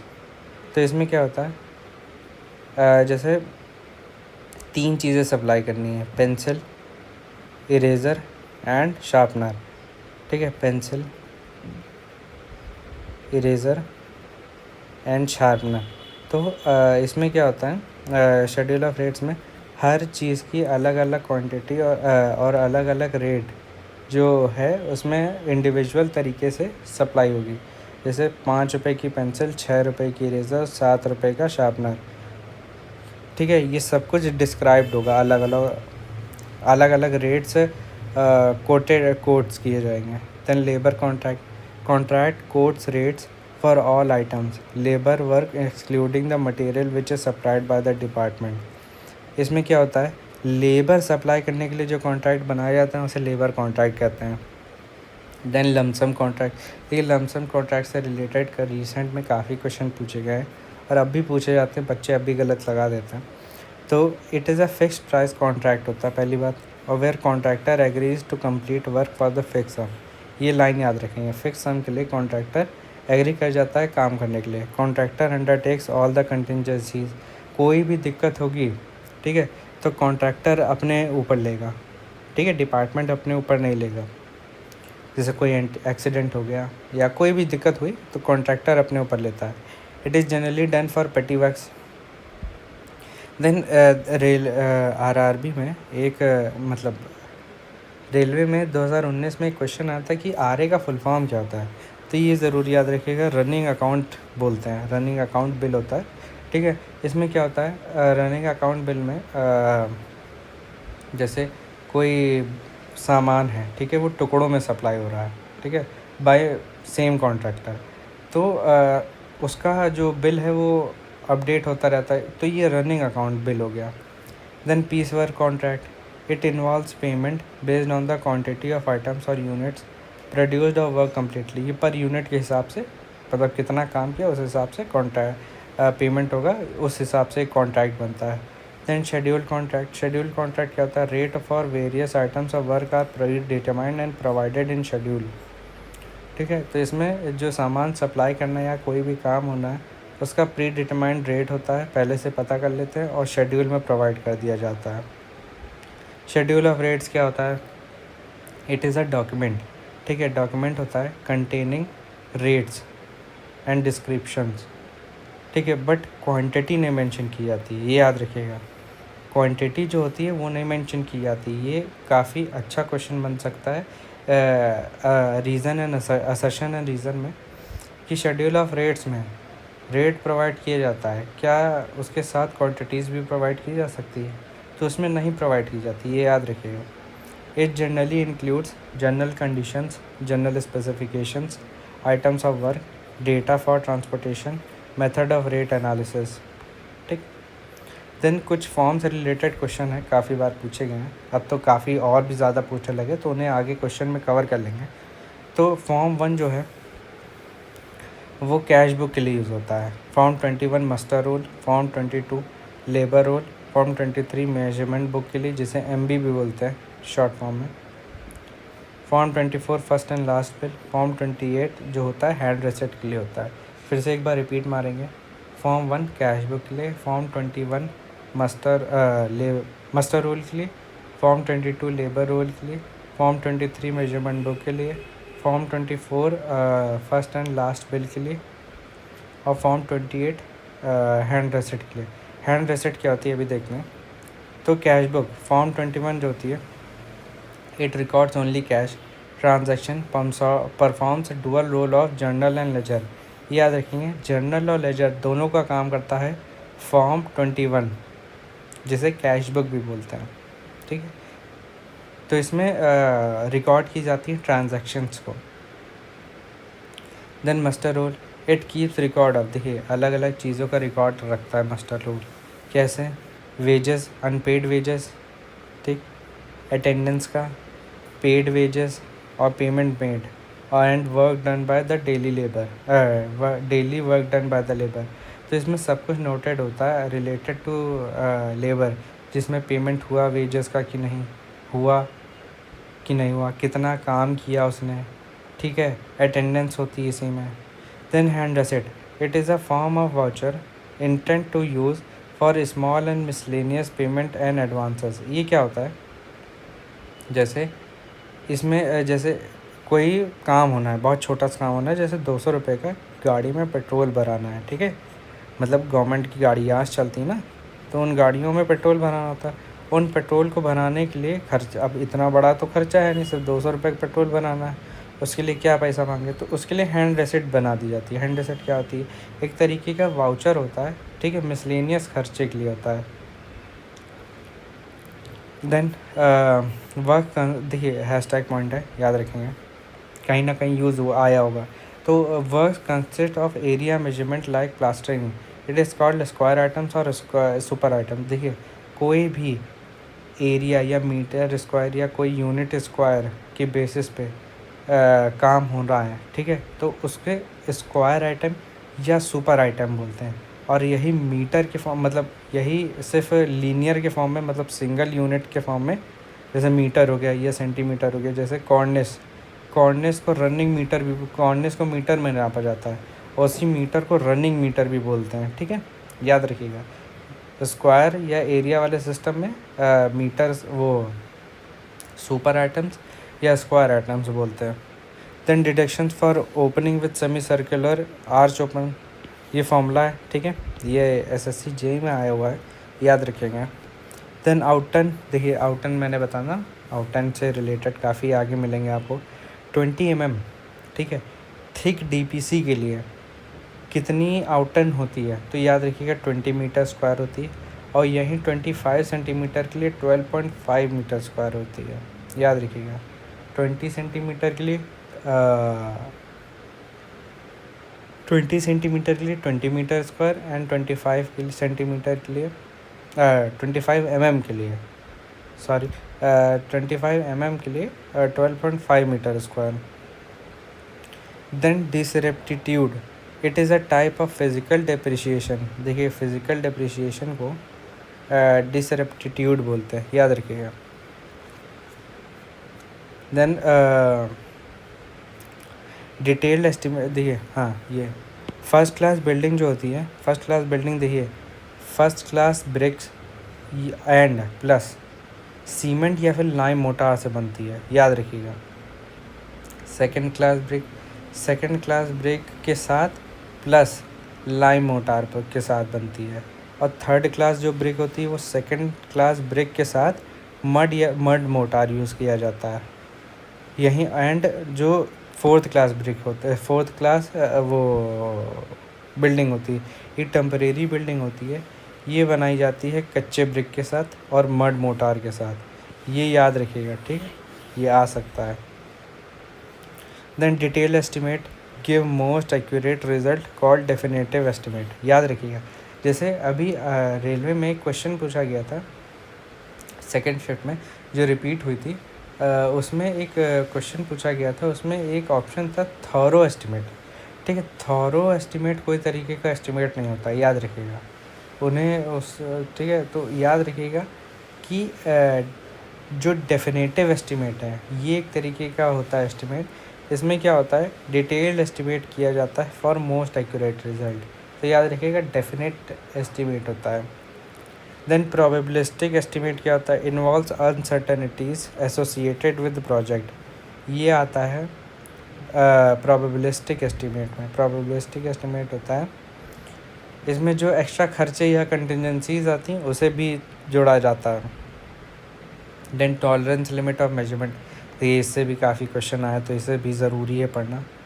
Volume of would को मेजर करने के लिए जो टॉलरेंस लिमिट होती है वो क्या होती है, तो वो होती है 0.001 मीटर क्यूब। वेट होता है 0.001 टन, ठीक है, ये सब याद रखना बहुत ज़रूरी है, पूरी टेबल याद रखेंगे, ठीक है। तो volume of wood 0.001 metre cube, thickness weight 0.001 ton, thickness of RCC slab 0.005 metre, thickness of wood work 0.002 metre, thickness of steel work 0.001, length of steel bar 0.005 and dia of steel bar reinforcement वाली bar जो होती है उसका होता है 0.0001 metre. देखिए ये जो है ये सबसे अलग है, ये आपको इजीली याद हो जाएगा 0.0001 मीटर, ठीक है, क्योंकि इसमें 3 0 लगे हैं। तो डाया ऑफ रेनफोर्समेंट बार जो होती है वो 0.0001 है। बाकी चीज़ों में आपको कन्फ्यूजन होगा, तो बार बार जब फेमिलियर हो जाएंगे टॉपिक से तो आपको याद हो जाएगा। एक बार फिर से रिवीजन पढ़ लेते हैं। मतलब volume of wood 0.001 metre cube, ठीक है। Then weight 0.001 ton, thickness of RCC slab 0.005 metre, thickness of wood work 0.002 metre, thickness of steel work 0.001 metre, length of steel bar 0.005 metre. Then earthwork computation on the longitudinal profile the diagram prepared to work out the quantities of earthwork, इसे कहते हैं mass haul diagram. ये hashtag point याद रखिएगा, कई question में repeat हुआ है, ठीक है। अर्थवर्क कैलकुलेशन के लिए लॉन्गिट्यूडनल डायरेक्शन में जो डायग्राम प्रिपेयर किया जाता है, ठीक है, उसे कहते हैं mass haul diagram. Then in construction industry contractors profit is included in unit rate items, याद रखेंगे। जैसे मुझे 5 चीज़ें सप्लाई करनी है, तो हर 5 चीज़ में अपना अपना प्रॉफिट ऐड कर देते हैं, तब सप्लाई करते हैं। तो unit rate profit per unit के हिसाब से जो प्रॉफिट होगा वो मिलता है। Then if building works is estimated by calculating overall perimeter of a building and subtracting from this 4 times the thickness of the wall to obtain the center line length, it is called crossing method। देखिए crossing method बोलते हैं जिसमें calculation की जाती है, estimation किया जाता है, या बेसिकली कह सकते हैं by perimeter of a building को कैलकुलेट करके माइनस सब्ट्रैक्ट किया जाता है 4 times the thickness of the wall, तो इसे कहते हैं crossing method. Then floor area, it does not include area of cells and doors and other openings, याद रखेंगे, ठीक है, हैशटैग पॉइंट है। Then hold fast is measured in weight, hold fast क्या होता है, डोर फ्रेम्स में लगाया जाता है ताकि फ्रेम जो है वो दीवार से वॉल से पकड़ा रहे, ठीक है, उसे होल्ड फास्ट कहते हैं। And it is measured in weight, जैसे किलोग्राम हो गया, टन्स हो गया, तो ये इसमें मेजर किया जाता है। देन आप एक कमेंट सेक्शन में बताइएगा कि कोलैप्सिबल गेट को, ठीक है, जो स्टील का रोलिंग गेट होता है या कोलैप्सिबल गेट होता है, इसे किस क्वांटिटी में मेजर किया जाता है, मीटर स्क्वायर, रनिंग मीटर या मीटर क्यूब, किस में, ठीक है। आज का लेक्चर तो मेथड ऑफ वैल्यूएशन देखिए, और भी कई मेथड होते हैं, जैसे पहले हम लोग ने पढ़ा था मेथड ऑफ वैल्यूएशन के, रेंटिंग मेथड है, direct comparison with capital cost है, ठीक है, और 2 और थे, ठीक है, उसी में और हैं, एक है बेल्टिंग मेथड, ये कहीं हैशटैग है तो ये कहीं ना कहीं क्वेश्चन में आया है, ठीक है। तो बेल्टिंग मेथड ये रोड के लिए यूज़ होता है, सबसे इम्पॉर्टेंट है बेल्टिंग मेथड। जैसे वो होता नहीं, आप कैसे याद रख सकते हैं, बेल्ट इनिशिएटिव था जो रोड से रिलेटेड था, वैसे आप याद रख सकते हैं belting method is related to road, depends on road in front, याद रखिएगा, ठीक है। फिर डायरेक्ट कंपैरिजन, ये तो पढ़ ही लिया था, direct comparison. And then abstractive method क्या होता है, use when no information is available, अगर कोई इन्फॉर्मेशन नहीं अवेलेबल है कि किससे कंपेयर करें, या रेंटल बेसिस मेथड पे, या फिर कितना कॉस्ट लगी, जो भी कुछ भी कोई इन्फॉर्मेशन अवेलेबल नहीं है, तो उसके लिए एब्स्ट्रैक्टिव मेथड यूज़ करें, सिंपल मेथड है, ठीक है। Then preparation of detail estimate is done by unit quantity method, याद रखिएगा, डिटेल, ये एसएससी जेईई में आया हुआ क्वेश्चन था, डिटेल एस्टिमेशन जो किया जाता है यूनिट क्वांटिटी मेथड से किया जाता है, ये याद रखिएगा। जो पहले लेक्चर में हम लोग ने पढ़ा था प्रिलिमिनरी एस्टिमेट में, वो जो उसमें पढ़ा था ना हम लोग ने, 3 तरीके के एस्टिमेट है, plinth then cubic and then unit, वो यूनिट रेट मेथड था, मैं यूनिट क्वांटिटी मेथड की बात कर रहा हूँ। तो याद रखिएगा यूनिट क्वांटिटी मेथड जो होता है, वो जो याद रखिएगा शेड्यूल ऑफ रेट जो पीडब्ल्यूडी और रेलवेज यूज़ करता है, आइटम रेट कॉन्टैक्ट जिसे यूनिट रेट कॉन्टैक्ट भी बोलते हैं, या यूनिट क्वांटिटी एस्टिमेशन भी बोलते हैं, कह सकते हैं, वो उसी से होता है, ठीक है। Then approximate quantity method for superstructure done for determining price per running metre, याद रखिएगा, एसएससी जेईई में आया हुआ क्वेश्चन था। और ये अभी जो आरआरबी का पेपर हुआ था, आरआरबी जेईई में, उसमें भी ये आया था क्वेश्चन कि जो अप्रॉक्सीमेट एस्टिमेशन है वो कौन सी यूनिट में किया जाता है। तो याद रखिएगा जहाँ पे अप्रॉक्सीमेट क्वांटिटी आ जाता है वो रनिंग मीटर में किया जाता है, ये लाइन याद रखिएगा, बहुत इंपॉर्टेंट है। और ये इससे अप्रॉक्सीमेशन टाइप ऑफ एस्टिमेशन निकलता है। Then service unit method vary by the type of construction and standard of finish, ठीक है। जो सर्विस, जैसे ये कैसे बताता, सर्विस यूनिट मेथड, जैसे सर्विस अवेलेबल प्रोवाइड की गई वैसे पैसा मिलेगा। जैसे किसी ने जर्मन टाइल लगवाया, किसी ने इटालियन टाइल लगवाया, तो इटालियन टाइल महंगा है तो उस हिसाब से खर्चा आएगा, ठीक है। तो सर्विस यूनिट कैसा स्टैंडर्ड है और कैसा टाइप ऑफ कंस्ट्रक्शन है, but can not be use in actual purpose at is it requires other data. याद रखिएगा सर्विस यूनिट मेथड जो होता है पर यूनिट पे कैसी सर्विस प्रोवाइड की गई इस पर डिपेंड करता है। देन मेथड्स ऑफ एस्टिमेशन, देखिए क्रॉसिंग मेथड ये बता ही दिया था कि जो प्लिंथ होता है, ठीक है, इससे माइनस करते हैं 4 times of thickness of wall, ये क्रॉसिंग मेथड हो गया।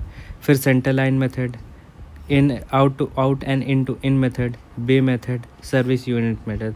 बे method bay method SSC JE में एक क्वेश्चन आया था, उसमें बे मेथड से रिलेटेड दिया गया था, ठीक है। तो ये बे मेथड एक टाइप ऑफ एस्टिमेशन है, याद रखिएगा, ठीक है। तो 5 तरीके के एस्टिमेशन हमें पता चल गए, कौन कौन से? Crossing method, in to in, out to out, centre line method, bay method and service unit method, जो कि ये है, ठीक है। देन डोमिनेंट ओनर क्या होता है? Person who enjoys easement rights, जो कि जैसे एक होता है लैंडलॉर्ड, एक होता है टेनेंट। टेनेंट जो किराएदार होता है, तो वो डोमिनेंट ओनर हो जाता है क्योंकि वो ईजमेंट राइट को एंजॉय कर रहा है। सर्विएंट ओनर कौन होता है? जो ओनर होता है वो सर्विएंट ओनर होता है क्योंकि it is burdened by the easement. Then quadrennial repair क्या होता है? देखिए, जब ये क्वेश्चन आया था तो बच्चों ने काफ़ी गलत किया था। क्वाड्रेनियल रिपेयर जो होता है वो 4 साल में एक बार किया जाता है। उसमें 2 ऑप्शन थे, एक था वंस इन 4 ईयर और एक था 4 टाइम्स इन अ ईयर। तो याद रखिए, क्वाड्रेनियल रिपेयर जो होता है वो 4 साल में एक बार होता है, ठीक है। Then type of plan, space left around the construction of building, इसे लैंडस्केप प्लान कहते हैं। ये आरआरबी में आया था, ठीक है, ये याद रखिएगा। लैंडस्केप प्लान कहते हैं जिस प्लान में चारों तरफ एरिया छोड़ दिया जाता है। देखिए, प्लान लैंड से रिलेटेड काफ़ी क्वेश्चन आते हैं, ठीक है। और ये एक बिल्डिंग ड्राइंग से रिलेटेड, या फिर कह सकते हैं ऑटो कैड के आसपास, या बिल्डिंग में स्पेशली बिल्डिंग ड्राइंग से ये क्वेश्चन काफ़ी पूछा जाता है। तो इसे हम लोग बिल्डिंग ड्राइंग के उसमें पढ़ेंगे। अभी रेलवे अपनी सीटें जब निकालेगी 2025 की वैकेंसी डिक्लेयर करेगी, तब हम लोग और अच्छे से पढ़ेंगे बिल्डिंग ड्राइंग के बारे में। देन एलिमेंटल बिल मेथड क्या होता है? एलिमेंटल बिल मेथड होता है easily understood by the client और party as it shows separate elements of building that have to be priced more detail than cubic rate estimate. ये line याद रखिएगा, it is more detailed. Elemental bill method होता है, देखिए, ये एक easy to understand bill होता है, ठीक है, that describes different elements of building that have to be priced. और ये क्यूबिकल मेथड से ज़्यादा बेटर तरीके का एस्टिमेट होता है। क्या बोलते हैं? Elemental bill method. उसके नाम में ही आ रहा है, एलिमेंटल है, मतलब हर एलिमेंट का एक बेटर तरीके से प्राइसिंग शो की गई है। Then items included in tender, ये पहले भी हम लोग पढ़ चुके थे, लेकिन फिर से एक बार देखते हैं। Description of work, estimated cost of work, rate and time of tender, amount of earnest money, security money and time of completion, ठीक है। तो ये सब टेंडर में दिया होता है। देन डिस्ट्रेस वैल्यू क्या होती है? Distress value due to fear of war and riot, याद रखिए, वॉर और रॉयट, जैसे कोई दंगा होने वाला है, ठीक है, कोई एरिया में, तो उसकी वजह से एक जो प्रॉपर्टी में जो मार्केट वैल्यू है वो गिर जाती है, उसे कहते हैं डिस्ट्रेस वैल्यू। जो वैल्यू मिल रही होती है उसे कहते हैं distress value. Then area between the walls called floor area होता है, ये याद रखिएगा। रेलवे आरआरबी जे 2019 के पेपर में आया था कि फ्लोर एरिया क्या होता है, ठीक है, ऑप्शंस दिए थे। तो फ्लोर एरिया होता है डिस्टेंस बिटवीन, या फिर एरिया बिटवीन 2 वॉल्स के बीच में जो एरिया होता है उसे कहते हैं floor area. Then minimum amount of contingency amount कितना होता है? देखिए, 5 लाख, जी PWD का है, ठीक है। मिनिमम अमाउंट ऑफ, जैसे कोई लेबर है, ठीक है, वो लेबर या वर्कर की कोई डेथ हो गई, ठीक है, तो उसे मिनिमम जो कंटेंजेंसी अमाउंट दिया जाएगा वो 5 लाख का दिया जाता है। Actual cost of work is known after the completion of work, ये तो आप भी जानते हैं, जनरली सी बात है कि कंप्लीशन वर्क कंप्लीट होने के बाद ही एस्टिमेशन पूरा पता चल सकता है, एक्चुअल कॉस्ट पता चल सकता है। देन एस्टिमेट, कुछ एक्स्ट्रा पॉइंट्स टू रिमेंबर है। देखिए, अर्थवर्क इन ऑर्डिनरी सॉइल, ये कुछ और चीज़ों के आउटटर्न है, इन्हें याद रखना बहुत इंपॉर्टेंट है। एक्सकेवेशन इन ऑर्डिनरी सॉइल है वो 3 मीटर क्यूब आएगा। एक्सकेवेशन इन हार्ड सॉइल है वो 2 मीटर क्यूब आएगा। आरसीसी जो है वो 1.3 मीटर क्यूब आएगा, 3 मीटर क्यूब। आरसी ब्रिकवर्क जो है वो आता है 1 मीटर क्यूब। लाइम कंक्रीट, इसके बारे में तो हम लोग ने पहले भी पढ़ा था, 8.5 मीटर क्यूब होता है। सीमेंट कंक्रीट इसका आउटटर्न हो जाएगा 5 metre cube. Brick work of lime और cement in foundation and plinth, ये याद रखिए 1.25 मीटर क्यूब होता है। फिर एक्सकेवेशन इन फाउंडेशन जो होता है वो 2.75 मीटर क्यूब होता है, पहले हम लोगों ने पढ़ा था, इसे याद रखिएगा। तो क्या हो गया, brick work of lime in foundation वो होता है 1.25 metre cube. Random rubble masonry in lime और सीमेंट 1 मीटर क्यूब, ठीक है।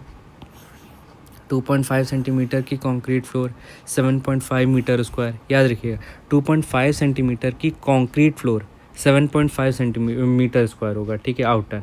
यहीं पे 2.5 सेंटीमीटर की जो डीपीसी पड़ती है उसका आउटटर्न होता है 12.5 मीटर क्यूब, ये मीटर स्क्वायर, याद रखिएगा। Then one mason outturn of plastering, देखिए प्लास्टरिंग का 8 मीटर स्क्वायर होता है, ठीक है, याद रखिएगा। आउटटर्न फॉर प्लास्टरिंग 8 मीटर स्क्वायर होता है। देन मल्टीप्लाई, देखिए मल्टीप्लाइंग फैक्टर, ये कुछ चीज़ें important, multiplying factor estimation and costing का काफ़ी इंपॉर्टेंट पार्ट है और काफ़ी क्वेश्चन पूछा जाता है, कई बार रिपीटेड क्वेश्चन है, ठीक है। तो मल्टीप्लाइंग फैक्टर क्या होता है, जैसे मेरा कोई गेट है, ठीक है, मेरा कोई गेट है, उसको पेंट करना है, ठीक है। जैसे आपको याद है कॉरुगेटेड शीट में कितना पेंट लगेगा या फिर कितना उसमें एक्स्ट्रा वो रखा जाता है मल्टीप्लाइंग फैक्टर, ये वैसा ही है कि अगर कोई गेट को या फिर कोई सी चीज़ को पेंट करना है तो उसके लिए एक्स्ट्रा पेंट, जैसे इसका जो एरिया है, मैं कहता हूँ जैसे ये ग्लेज डोर है, ग्लेज डोर क्या होता है, जिसमें ग्लास लगा, फुल्ली ग्लेज डोर है, ठीक है। तो ये जो डोर है ये है मेरा 10 मीटर स्क्वायर का, ठीक है। अब इसे पेंट करना है तो इसका जो मल्टीप्लाइंग फैक्टर होता है वो होता है 0.5। तो इसमें जो पेंट लगेगा वो मेरा लगेगा सिर्फ 5 मीटर स्क्वायर का पेंट, याद रहे, ये होता है मल्टीप्लाइंग फैक्टर, ठीक है। तो अलग अलग चीज़ों का मल्टीप्लाइंग फैक्टर है। तो कोलैप्सिबल गेट का जो मल्टीप्लाइंग फैक्टर है वो 1.5 है। Multiplying factor for panel door और फ्रेम डोर 1.3 होता है, ठीक है। प्लेन शीट स्टील डोर का 1.1, रोलिंग शटर जो दुकानों में लगा होता है 1.1, कॉरुगेटेड शीट का 1.5, ठीक है, फुल्ली ग्लेज डोर का 0.5, ठीक है। तो ये आपको याद रखना पड़ेगा क्योंकि ये over the period of time काफ़ी बार क्वेश्चन रिपीट होता है, तो याद रखिए, ठीक है। पैनल डोर का 1.3, ठीक है, कोलैप्सिबल गेट का 1.5, ग्लेज डोर का 0.5, देन शीट डोर का, प्लेन शीट डोर का 1.1, कॉरुगेटेड शीट का 1.5, ठीक है। तो ऐसे याद रखिएगा। देन साइट ऑर्डर बुक क्या होता है, it records instruction of executive engineer, ठीक है, ये होती है साइट ऑर्डर बुक। जो भी एग्जीक्यूटिव इंजीनियर या फिर कोई हायर ऑफिशियल इंजीनियर जो होता है साइट पे, वो कोई भी ऑर्डर देता है, ठीक है, रिलेटेड टू कंस्ट्रक्शन, उसे एक बुक में नोट किया जाता है, मेंटेन किया जाता है, उसे बोलते हैं site order book. Then specification principles, देखिए स्पेसिफिकेशन जब प्रोवाइड की जाती है उसमें क्या क्या प्रोवाइड किया जाता है, description of material, then workmanship, देखिए पहले डिस्क्रिप्शन होता है, देन वर्कमैनशिप होता है, then protection of new work होता है, and then clauses of specification होता है, एंड देन एक्सप्रेशन होता है। ये आपको इसी फॉर्म में याद रखना है, पहले ये कहीं ना कहीं आया हुआ क्वेश्चन है, ठीक है। तो याद रखिएगा कि पहले डिस्क्रिप्शन ऑफ मटेरियल्स, फिर वर्कमैनशिप, टूल्स एंड प्लांट्स के बारे में, protection of new work, clauses of specification, and then expression. Then 10 mm dia of mild steel का वेट 0.62 किलो होता है। देखिए इसे याद रखने का इस ज़रूरत नहीं है, किसी भी डाया का वेट निकालना है, किसी भी डाया ऑफ बार का, तो सीधे फॉर्मूला होता है d स्क्वायर पर 162.2 या फिर 162 सिर्फ लिख सकते हैं, ठीक है, किलोग्राम पर मीटर है, ठीक है। ये फॉर्मूला याद रखिएगा, बस सिंपल सा, ये सब कुछ पढ़ने की ज़रूरत नहीं है। Water surcharge taken equal to 1.5 से लेकर 2%, याद रखिएगा, बहुत इंपॉर्टेंट है। वाटर सरचार्ज जो लिया जाता है कितना लिया जाता है, 1.5 से लेकर 2% तक। टूल्स और प्लांट्स के लिए कितना लिया जाता है, एस्टिमेशन में 2.5 ये लिया जाता है टूल्स एंड प्लांट्स के लिए 1.5 से 2%, कहीं पे 2.5 से 3 लिखते हैं, लेकिन आप याद रखिए 1 से 2, या तो सबसे बढ़िया है 1 से 1 मिनट रुकिए, 1 से 1.5 लिखिए, पहले भी मैंने लिखवाया था 1 से 1.5, तो 1 से 1.5 ही लिखिए, सबसे बढ़िया है, ठीक है। और कहीं पे अगर इससे ज़्यादा लिखा हो तो वो गलत होता है, 1 से 1.5 याद रखिए, टूल्स एंड प्लांट्स के लिए यूज़ होता है। Then least window opening in 30 metre cube volume of room 1 metre square होता है, it is equal to 15% of room area. ये याद रखिएगा, ये आया हुआ क्वेश्चन है कि 30 मीटर क्यूब के एक रूम में 1 मीटर स्क्वायर का एरिया होना चाहिए विंडो का, which is equal to 15% of floor area. ठीक, then reports it gives clear picture और idea of the whole project और वर्क। रिपोर्ट क्या होता है, एक जैसे DPR होता है ना, डिटेल प्रोजेक्ट रिपोर्ट, तो ये इंफॉर्मेशन देता है फुल एक पूरे प्रोजेक्ट की। When work is partially abandoned, an estimated cost of remaining work is less than 95% of original work, then competent authority have to prepare revised estimate। देखिए, revise estimate बनाने का ये भी एक बहुत बड़ा पॉइंट है कि जब कोई वर्क हो रहा है और उसे बीच में छोड़ दिया गया, तो रिमेनिंग वर्क जो भी काम बचा है, अगर वो 95% से कम है, ठीक है, ऑफ द ओरिजिनल वर्क, तो जो अथॉरिटी होती है उसे रिवाइज्ड एस्टिमेट बनाना ज़रूरी है। ठीक है, 95% याद रखिएगा, टोटल वर्क का 95% वर्क से कम, समझे आप, कम वर्क लेफ्ट है, तो रिवाइज एस्टिमेशन ज़रूरी है। Then in estimate exact quantities can not be determined. देखिए, मैंने बताया ना, ये तो पहली बात, तो ये प्रिलिमिनरी एस्टिमेट में तो बिल्कुल नहीं पता चलता है, ठीक है, और कोई भी क्वांटिटीज़, ठीक है, एग्जैक्ट तो नहीं पता चलेगी। कोई भी क्वांटिटी आपको पता करना है तो कंप्लीशन ऑफ वर्क के बाद ही पता चलेगा, जैसे कि ऊपर पढ़ के आए थे। Then the quantity surveying exact quantity of various work is determined. ठीक है, क्वांटिटी सर्वेइंग जो होता है, याद रखिए, क्वांटिटी सर्विंग वैसे तो सर्विंग का पार्ट है, लेकिन क्वांटिटी सर्विंग है तो रिलेटेड टू आइटम्स है, आइटम से रिलेटेड है तो एस्टिमेशन एंड वैल्यूएशन में आएगा। तो क्वांटिटी सर्विंग में क्या होता है, वेरियस आइटम्स की एग्जैक्ट क्वांटिटी डिटरमिन करने की कोशिश की जाती है। देन इलेक्ट्रिफिकेशन और सैनिटरी वाटर फिटिंग्स में, ठीक है, कितना खर्चा आता है टोटल, तो याद रखिएगा 16% आता है। 16% कैसे, 8% इसका इलेक्ट्रिफिकेशन का एंड सैनिटरी वर्क्स का 8%, तो ये हो गया 16%। वाटर सरचार्ज का कितना होता है, 1 से लेकर 2%। वाटर सरचार्ज का मतलब किसी भी कंस्ट्रक्शन फील्ड पे कितना पानी यूज़ होना है, ठीक है, ये उसके बारे में। इसमें सारे तरीके के पानी, for mixing of material, labours को पानी की ज़रूरत होती है, हर चीज़ों का पानी जो रिलेटेड होता है वो 1.5 से 2% ऑफ टोटल प्रोजेक्ट कॉस्ट होती है। Then minimum number of hold fast of windows 2 होती हैं और डोर्स पे 3 होती है। ये कैसे होता है, जैसे ये डोर है, ठीक है, ये डोर का फ्रेम है, यहाँ पे सिल लगी, तो 1, 2 एंड 3, 4, 5 एंड 6, ठीक है, ये डोर हो गई। तो एक फ्रेम पे मतलब एक फ्रेम के एक साइड पे 3 लगी होती हैं, टोटल 6 लगी होती है, और विंडोज़ में टोटल 4 और एक साइड पे 2, ठीक है, और ये जेड शेप की होती हैं। और होल्ड फास्ट किस क्वांटिटी में मेजर किया जाता है, इन किलोग्राम्स या फिर टन्स, जैसे भी क्विंटल्स में, जैसे भी मेजर करना हो, याद समझ गए ना आप, मास क्वांटिटी में मेजर करते हैं, ठीक है। फिर कुछ एक्स्ट्रा पॉइंट्स आपको मैं बता देता हूँ, एक्स्ट्रा थोड़ा पढ़ लेते हैं वैल्यूएशन एंड एस्टिमेशन में, ठीक है, उसके लिए। तो चलिए देखते हैं थोड़ा सा और बेटर तरीके से एस्टिमेशन एंड वैल्यूएशन को कवर करते हैं। रिलेटेड टू अर्थ वर्क पढ़ते हैं, ठीक है, अर्थ वर्क, ठीक है। इसमें अर्थ वर्क में क्या पढ़ेंगे हम लोग कि जैसे देखिए, अगर डेप्थ, ठीक है, depth is less than 30 centimetre, तो इसकी मेजरमेंट यूनिट जो होती है वो होती मीटर स्क्वायर। और अगर यही डेप्थ, ठीक है, 30 सेंटीमीटर के ऊपर पहुंच जाए एक्सकेवेशन में, तो ये मीटर क्यूब में मेजरमेंट होता है, ठीक। फिर मैं देखिए एक पॉइंट और है, if measurement of excavation, measurement of excavation, ठीक है, शैल बी टेकन, देखिए यहाँ से इफ़ हटा देते हैं, shall be taken for average dimension, ये भी याद रखिएगा, ठीक है, एवरेज डायमेंशन, ठीक है। मेजरमेंट ऑफ एक्सकेवेशन जो होता है वो एवरेज डायमेंशन के लिए होता है, याद रखिएगा, ठीक। फिर when ground is fairly uniform, then एक होता है डेड मैन, ठीक है, dead man are left.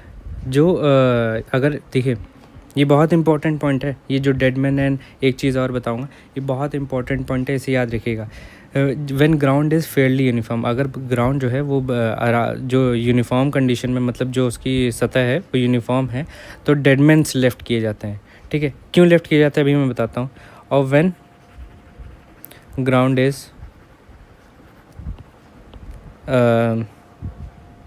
Uneven, ठीक है, uneven, then tails are left, ठीक है। अब ये क्यों लेफ्ट किए जाते हैं, ठीक है। It is used to calculate average depth of excavation, याद रखिएगा, ठीक है। ये आया हुआ क्वेश्चन है, काफ़ी बार क्वेश्चन रिपीट हो चुका है, तो इसे याद रखना बहुत इंपॉर्टेंट है। फिर सरफेस एक्सकेवेशन कब कहलाया जाता है ये डिस्कस कर लेते हैं, ठीक है। अगर 1.5 मीटर से डेप्थ ज़्यादा है, ठीक है, और 10 मीटर स्क्वायर का एरिया कवर किया गया है प्लान में, और जो डेप्थ है वो 30 सेंटीमीटर से कम है। अच्छा एक मिनट, ये डेप्थ नहीं है, ये डेप्थ नहीं है। 1.5 मीटर से ज़्यादा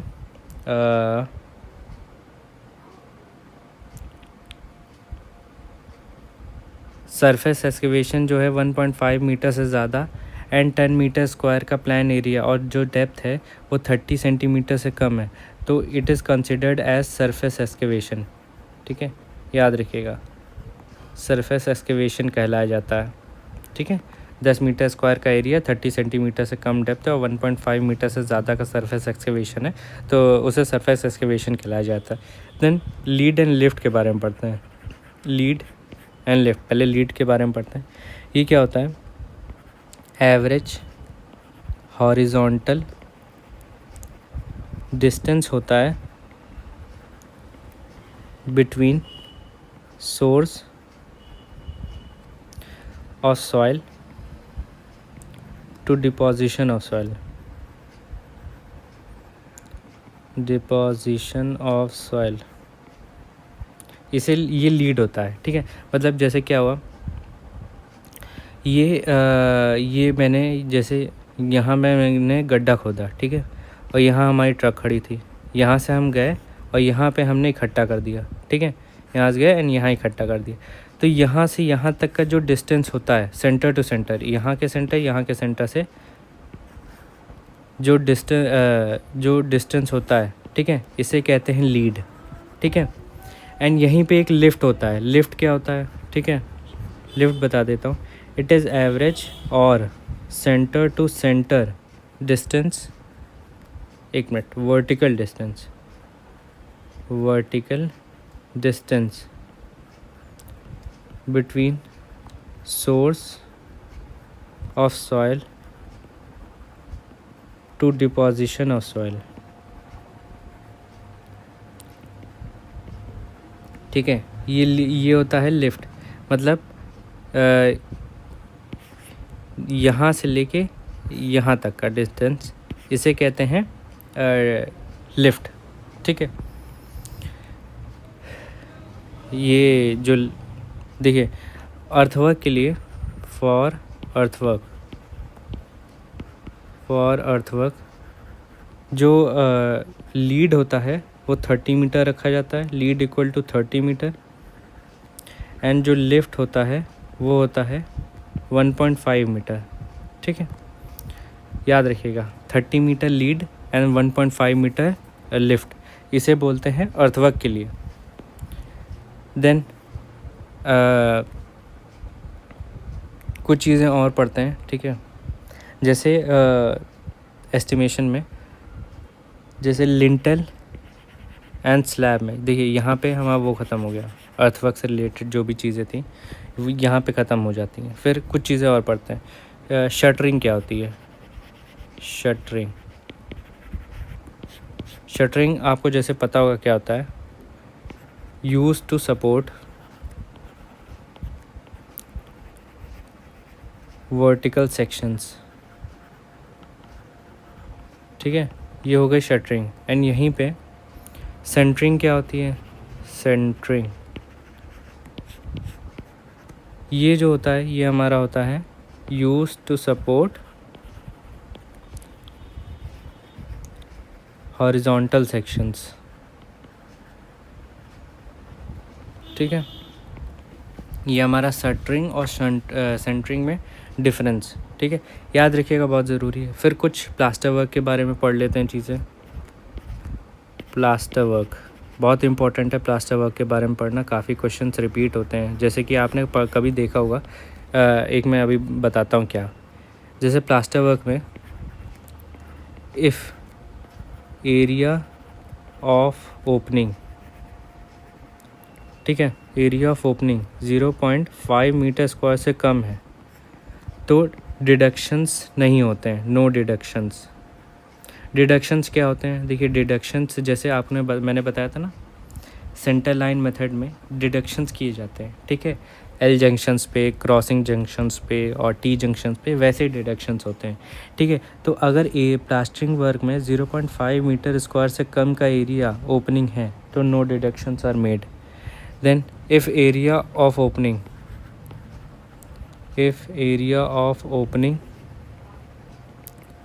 इज़ 0.5 मीटर स्क्वायर से लेके 3 मीटर स्क्वायर तक, देन वन फेस डिडक्ट किया जाता है, one face deducted. Then if area of opening 3 metre square से ज़्यादा है, देन बोथ फेस डिडक्ट किए जाते हैं, deducted. And in for end of beam, rafters, posts, इनके लिए डिडक्शन कोई तरीके का नहीं है, नो डिडक्शंस आर मेड, ठीक है। तो याद रखिएगा, for in plastering work for opening of less than 0.5 metre square कोई डिडक्शंस नहीं है, 0.5 से लेके 3 मीटर स्क्वायर तक वन फेस डिडक्ट होता है, एंड 3 मीटर से स्क्वायर से ज़्यादा है तो both the faces are deducted. Then masonry work के बारे में जो डिडक्शंस है उसके बारे में पढ़ते हैं। मशीनरी वर्क के बारे में पढ़ते हैं कि इफ़, यहाँ पे नहीं लिखते हैं, if area of opening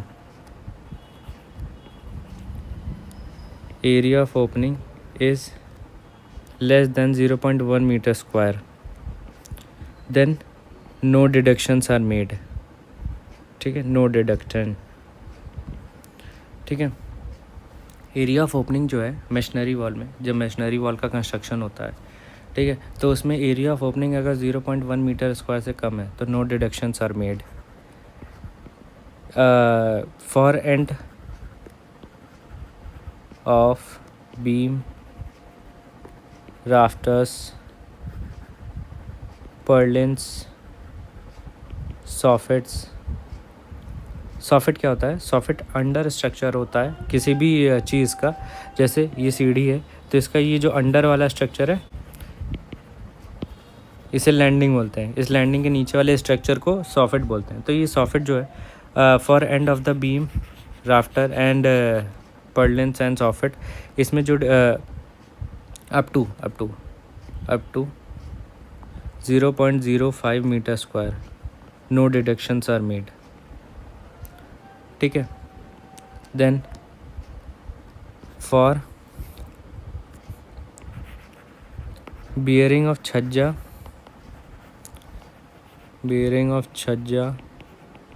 and wall pipe up to 10 centimeter no deductions are made, ठीक। then for bearing of floor and floor slab मतलब एक तरीके की स्लैब हुई, इसमें भी डिडक्शंस आर नॉट मेड। तो डिडक्शंस कहाँ पे होते हैं? देखिए, पहली बात तो मेशनरी वॉल में होते हैं जहाँ पे 0.1 मीटर स्क्वायर से कम का एरिया होता है, वहाँ पे डिडक्शंस नहीं किए जाते हैं 0.1 मीटर स्क्वायर से, ठीक है। End of rafters, beams, chhajjas, pipe walls, roof, slab, सब के लिए डिडक्शन नहीं किए जाते हैं। ये दो चीज़ों के लिए डिडक्शन जो लिखा है इन्हें बहुत पढ़ना ज़रूरी है, क्योंकि इनमें डिडक्शंस पूछ लेता है जनरली, और एसएससी जेई ने तो कई बार पूछा है। देन कुछ चीज़ें और पढ़ते हैं, जैसे कॉरिगेटेड शीट के बारे में तो हम ही लोग ने पढ़ ही लिया था कि कितना वो एरिया इंक्रीज़ कर देते हैं और कितना मल्टीप्लाइंग फैक्टर होता है, ठीक है। देन जैसे अब क्या पढ़े, एक होती है बार बेंडिंग शेड्यूल्स, इससे रिलेटेड काफ़ी क्वेश्चंस आते हैं, ज़्यादा नहीं आते हैं, छोटे छोटे क्वेश्चन आते हैं। तो बार बेंडिंग शेड्यूल में क्या होता है ये देख लेते हैं। बार बेंडिंग शेड्यूल में क्या क्या इंक्लूड होता है, इससे रिलेटेड काफ़ी क्वेश्चन आता है। तो it is a list that contains length, ठीक है, लेंथ के बारे में दिया होता है, ठीक। बेंडिंग डिटेल्स, देखिए कितने एंगल पे बेंड किया गया है और कितने एंगल पे, ठीक है, और कौन सी बार यूज़ हुई है, HYSD है कि माइल्ड स्टील है, ठीक है। लोकेशन कहाँ पे प्रोवाइड की गई है, ठीक है। डाया टाइप मतलब TMT हो गई, HYSD हो गई, एंड माइल्ड स्टील हो गई, कौन सी हो गई। TMT का फुल फॉर्म क्या होता है कमेंट सेक्शन में ज़रूर बताइएगा, ठीक है। मैन्युफैक्चरर का नंबर होता है, ठीक है, कौन से टाइप की स्टील है, ये सब कुछ प्रोवाइड किया जाता है। जैसे SSC जेई में एक क्वेश्चन आया था कि related to bar bending schedule, उसमें कई ऑप्शन थे, उसमें एक अलग से ऑड ऑप्शन था, उसमें क्या था कि नंबर ऑफ लेबर कितने यूज़ होंगे फॉर रिलेटेड टू बार, ठीक है। तो ये नहीं दिया होता है, ठीक है, तो ये ऑड वन आउट था। अगर कभी आप प्रीवियस ईयर क्वेश्चन लगाएंगे तो आपको वो क्वेश्चन मिलेगा कहीं ना कहीं। देन जो लिफ्ट और ये था, इसमें एक पॉइंट मिस हो गया, लीड एंड लिफ्ट में से एक होती है जो modification factor lead and lift में क्या होता है कि जो ट्रक है वो हमारा जो जिस फील्ड उस पर मूव कर रहा है, ठीक है, उसका मॉडिफिकेशन फैक्टर क्या लेते हैं, ये कॉस्टिंग निकालने में हेल्प करता है। तो उसके बारे में एक टेबल बता देता हूँ, type of surface and modification factor. तो इसमें क्या पढ़ेंगे, जैसे इसकी ये टेबल है, इससे पूछा हुआ क्वेश्चन है, काफ़ी बार पूछा जाता है, तो मैं बता देता हूँ, ये आपको बता देता हूँ कि मेटल सरफेस है अगर, ठीक है, तो ये 1 रहेगा मॉडिफिकेशन फैक्टर। यहीं पे ये कार्ड सरफेस है तो ये हो जाएगा 1.1, ठीक है, और यहीं पे ये सैंडी सरफेस है, ठीक है, तो ये हो जाएगा 1.4, याद रखिएगा, ठीक है, ये बहुत इंपॉर्टेंट टेबल है। देन इसी से रिलेटेड एक और है लिफ्ट के लिए, यहीं पे मैं लिफ्ट की भी टेबल बना देता हूँ, लिफ्ट के लिए एंड फैक्टर, ठीक है। इसमें क्या होता है, अगर 3.5 मीटर से कम या उसके बराबर है तो जो फैक्टर है वो लिफ्ट इंटू 10 हो जाएगा, ठीक है। 3.5 से लेके 6 मीटर तक है तो जो होगा लिफ्ट का स्क्वायर इंटू 8.3 हो जाएगा। अगर यही 6 मीटर स्क्वायर से ज़्यादा है, मीटर स्क्वायर से कहना है 6 मीटर से ज़्यादा है, तो जो हमारी लिफ्ट है वो 20 टाइम्स हो जाती है। तो ये जो फैक्टर्स है मॉडिफिकेशन फैक्टर, इन्हें याद रखना बहुत ज़रूरी है, ठीक है।